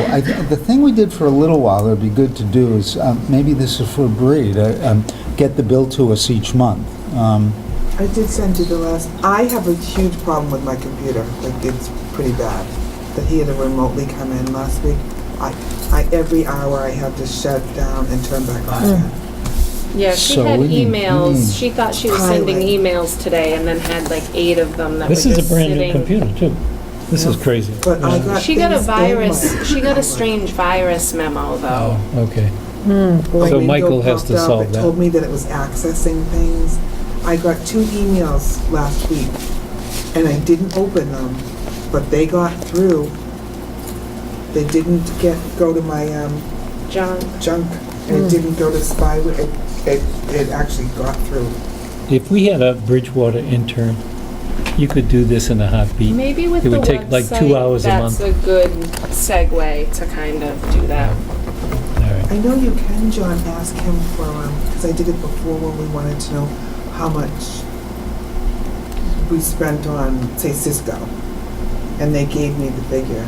Right, but all I'm asking Yeah, is that we be able to see this every month. We're paying for it. So, all right. Solve the sound recording issues with cable in the main meeting room. We have to have a way so that when people talk out there, it's recorded so you can hear it. I don't know why we can't put something in the Overhead ceiling. We mics just or get one something? of these microphones onto the podium. Yeah, but then you have to ask people to, when they're sitting there, they just open up and talk, and that's fine. We had a hand mic, that didn't work, because every time you set it down, it would crash on the cable. Wasn't there something that he was talking about Yeah, he putting on was. the front of this? But it And it doesn't would help pick up with the the room? people way back in, that's why if we had 1, 2, 3, and 1, 2, 3, or something like that, it would just pick up. Who would price that for you? I would Would that be think, Ockers? I think we could ask them to come in and tell us. Okay. Yeah. I'll follow up with that if you don't mind. Because it just annoys me. It doesn't feel totally unreasonable to me to have people come to a podium to speak in the service of the recording. Yes, but, it's like when we had the 25, 30 people here. Everybody's speaking, and I don't know, it just seems a little bit like big government. You got to get in line and walk up. Well, that's Big- what they do in big government Carver. up here. You have to go to the table, you sit at the You have table, to say your name and you say your name and address. address, and then you ask your question. I love Let me check anyways, okay? This is my own little hot button. Yep, absolutely. All right, microphone for main meeting room. Well, this one's mine, just because people always complain they can't hear us. And they can't hear the us? speaker. Yeah, they can't hear us, they can't hear the speaker, the people sitting in the back, because these are just for the cable. Yeah. These don't. Right. Oh, all right, so Make that's our a voices louder. loudspeaker in here, so So that's... let me take both of those, Okay. see if we can find a solution for them together. The advantage of if we put in an audio system here, and then if people had to go to a podium, then honestly, then we can hear them, which is Yeah. kind of an issue that Yeah. some of us old farts have up here. All right, let me see if I can get some suggested Okay, perfect. ways of solving it. Volunteer recognition. I went out on the website and ran off some what other towns are doing. I'll just circulate that. It's a Okay. whole laundry list of how Love do you- to see it, okay. yeah. So. Flag policy, I don't know if we need a flag policy, but I would like to see flags down the street on the telephone poles, every other one. Kingston does it, Duxbury does it. Put them up at Memorial Day and take them down at Thanksgiving. When I first read this, I thought it was for putting flags at like half-mast.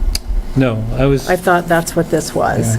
That's an interesting question of what our policy is on that, but that's a separate issue. Yeah, that's a separate issue. Um, So you would just do American flags? Yeah. Take a ride down to Kingston. When you go through, just notice that they We're got in the- Kingston, on Main Street or Summer Street? They have it from Evergreen Street, from the center of town up to the top of Evergreen, where Yeah. Cumberland's is. And then if you take a left, they have them all the way down 106 to where it ends and merges with Summer Street. I'll take a look. And I think they have from Summer Street back downtown. It is sharp. Yeah. It's neat. And it's every other pole. And it would take 15 poles. Because we got Jack Yeah. Doyle putting them up anyway, so. Right. And he liked the idea, so. Yeah, that's neat. It's okay. Okay. I'd like to do something with the town flag too, though. Maybe, something, have both. What do you want to do? Like you're hanging, you've got the American flag on one, and then maybe the next one. Oh, you mean the... The Deborah Sampson, or Oh, okay. Town of Plimpton, and then American flag, That's an Town of idea, too. Plimpton. That's an idea. Or you could swap them out, yeah. So that'd come out of building and grounds budget? It kind of cost a lot. We'd have the highway department put them up. Yeah, because they're just little holders and Yeah. put the flag on there. Okay. And we can take a look at Kingston and just It is neat. call Tom Do you want to get a Coulter price? and-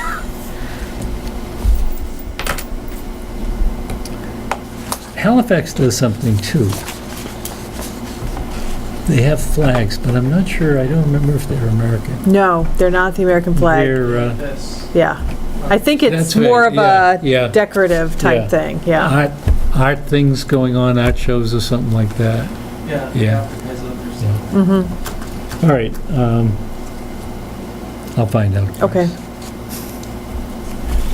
Update wage and personnel bylaw evaluation policy. We'll be working on that once they get started again, which will be Yeah. after Labor Day. Okay, great. And then, long-term things to follow, Carver Urban Renewal Project. Liz is following this Yeah. one.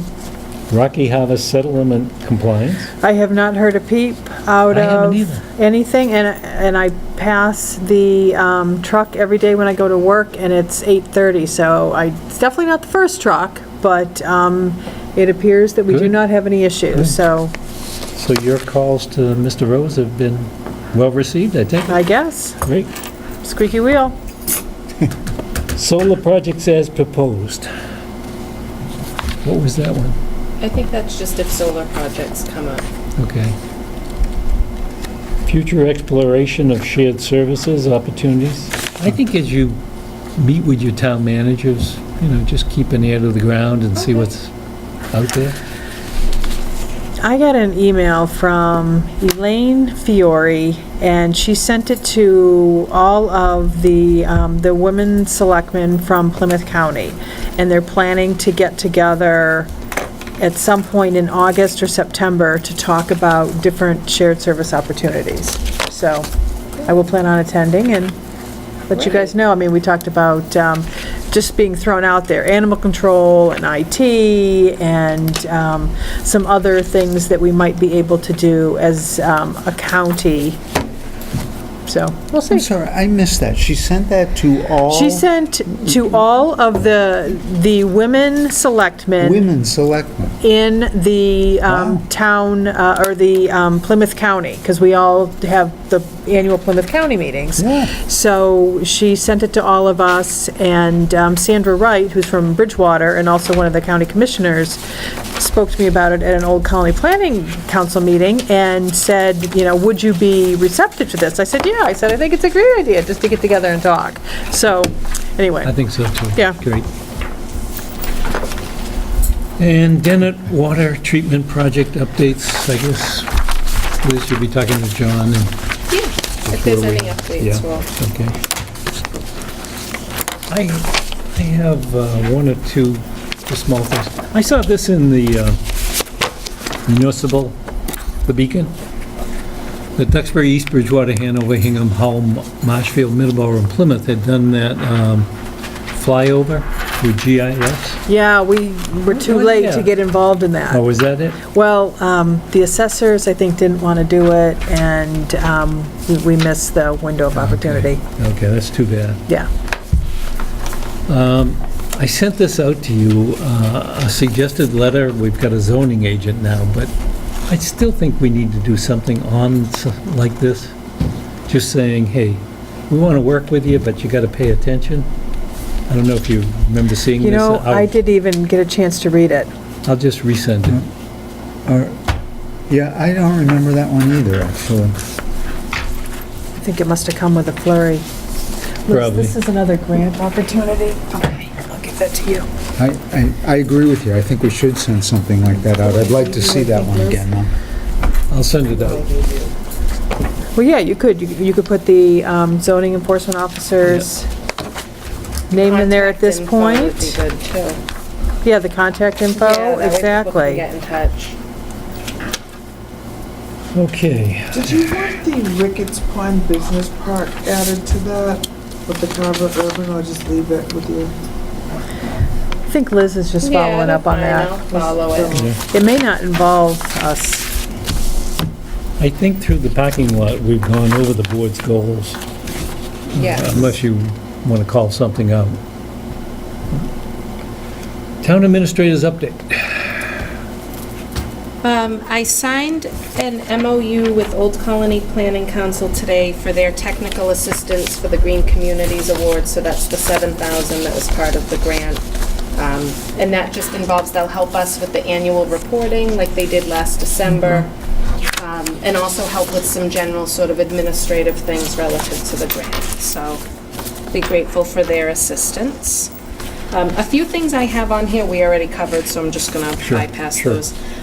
We didn't receive any viable bids through Municipid for the fire engine, Rats. So now we're gonna go out with a sealed bid process, and Chief Benjamino did speak to that initial appraiser who was interested, and they are still interested, so we'll put together those documents in that process and roll that out, and then That'll have a hopefully they'll minimum bid. on it? We're gonna set a minimum, and we also, there's some other language that, I spoke to somebody from the Inspector General's office, and they gave me some suggestions as far as other language that we should be putting in there, so we'll take care of that.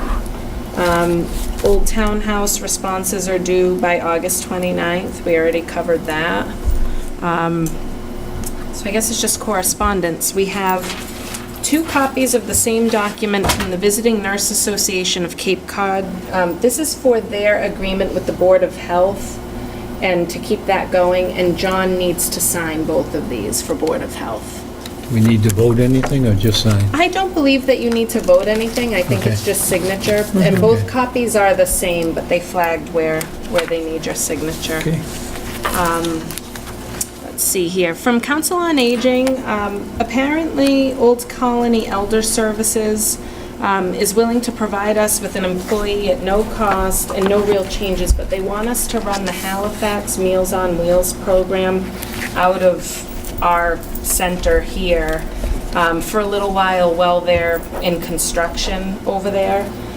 So we have this memo from Joy Marble, and she pointed out that apparently Halifax ran our program out of their facility for a long time, so she wants to return the favor. I just wanted to run it by the board and make sure that you were okay with that. There is no definitive end date on it, but they are in construction, so obviously there would be an end point to that. I think going forward, we might want to have Joy come in and meet with us. Yes. At an upcoming meeting and just kind of give us a little update as far as what they're doing. They're very busy over there, and I just think it might be helpful to... She did ask if she should come for tonight, and I said we would let her know if you guys wanted to speak to her. Next meeting, I think she should come.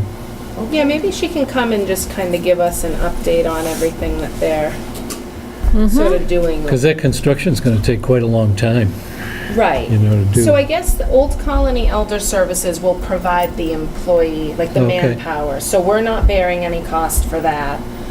They're going to pay for a person to be at our COA from 9 to 1, all the days that we're open, and they have the desk space over there. So no changes being proposed. They don't need to buy office furniture or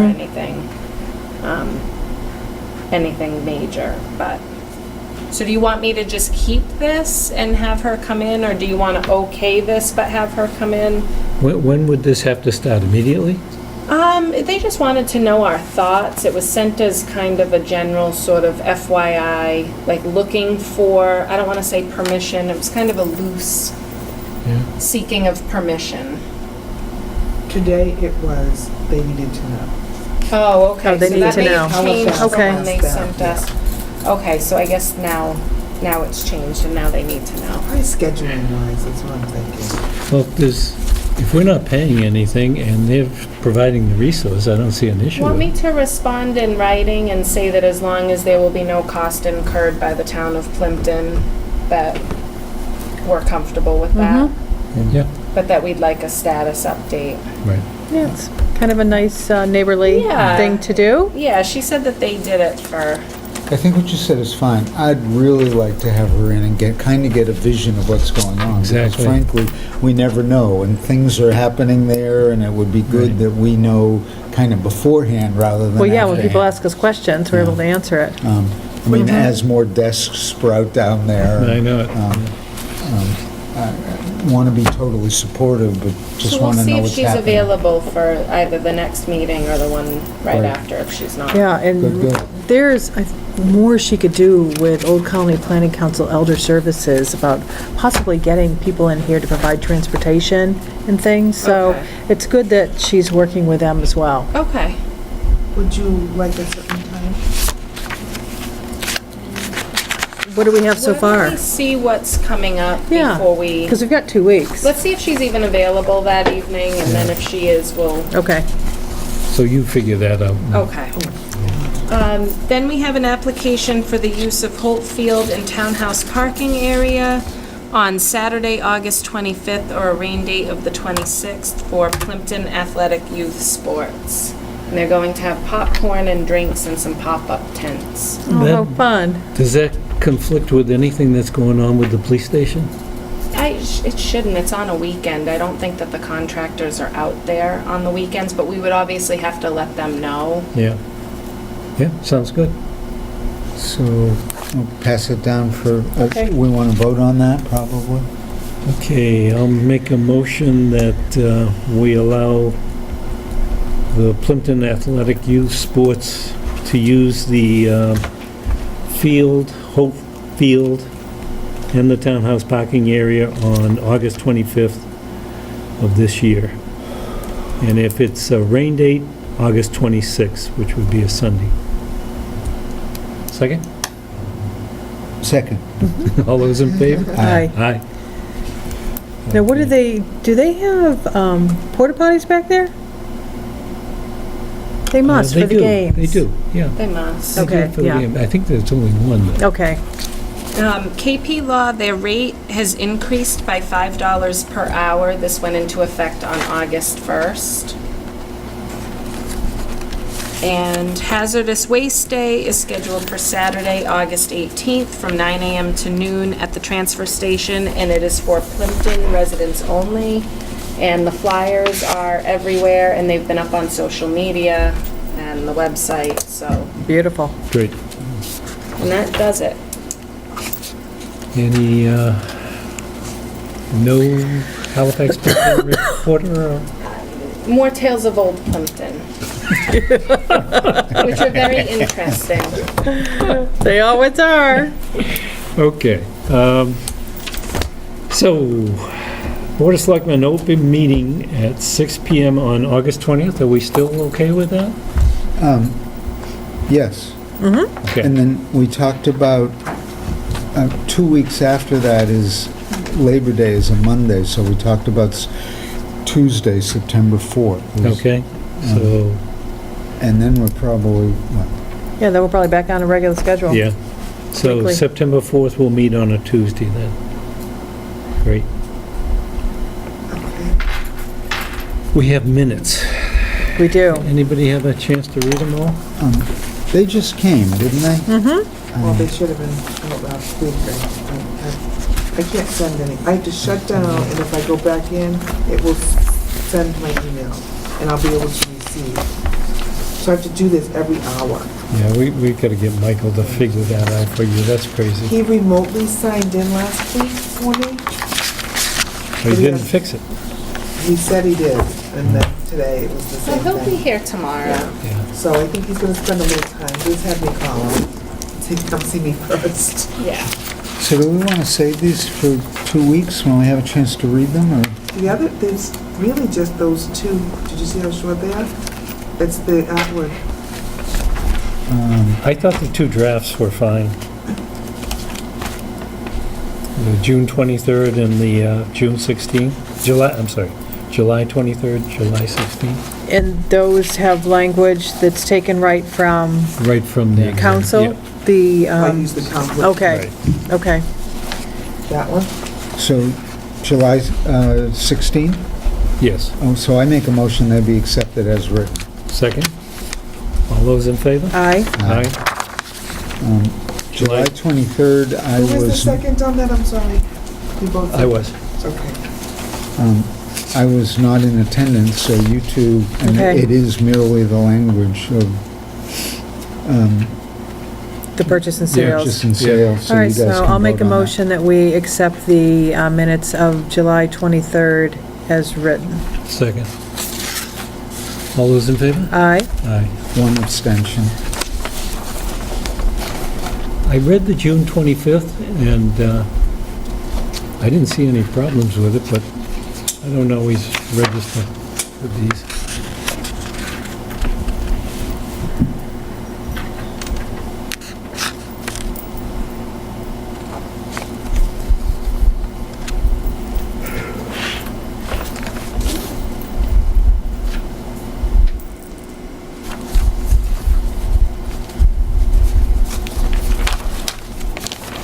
They're gonna be meeting on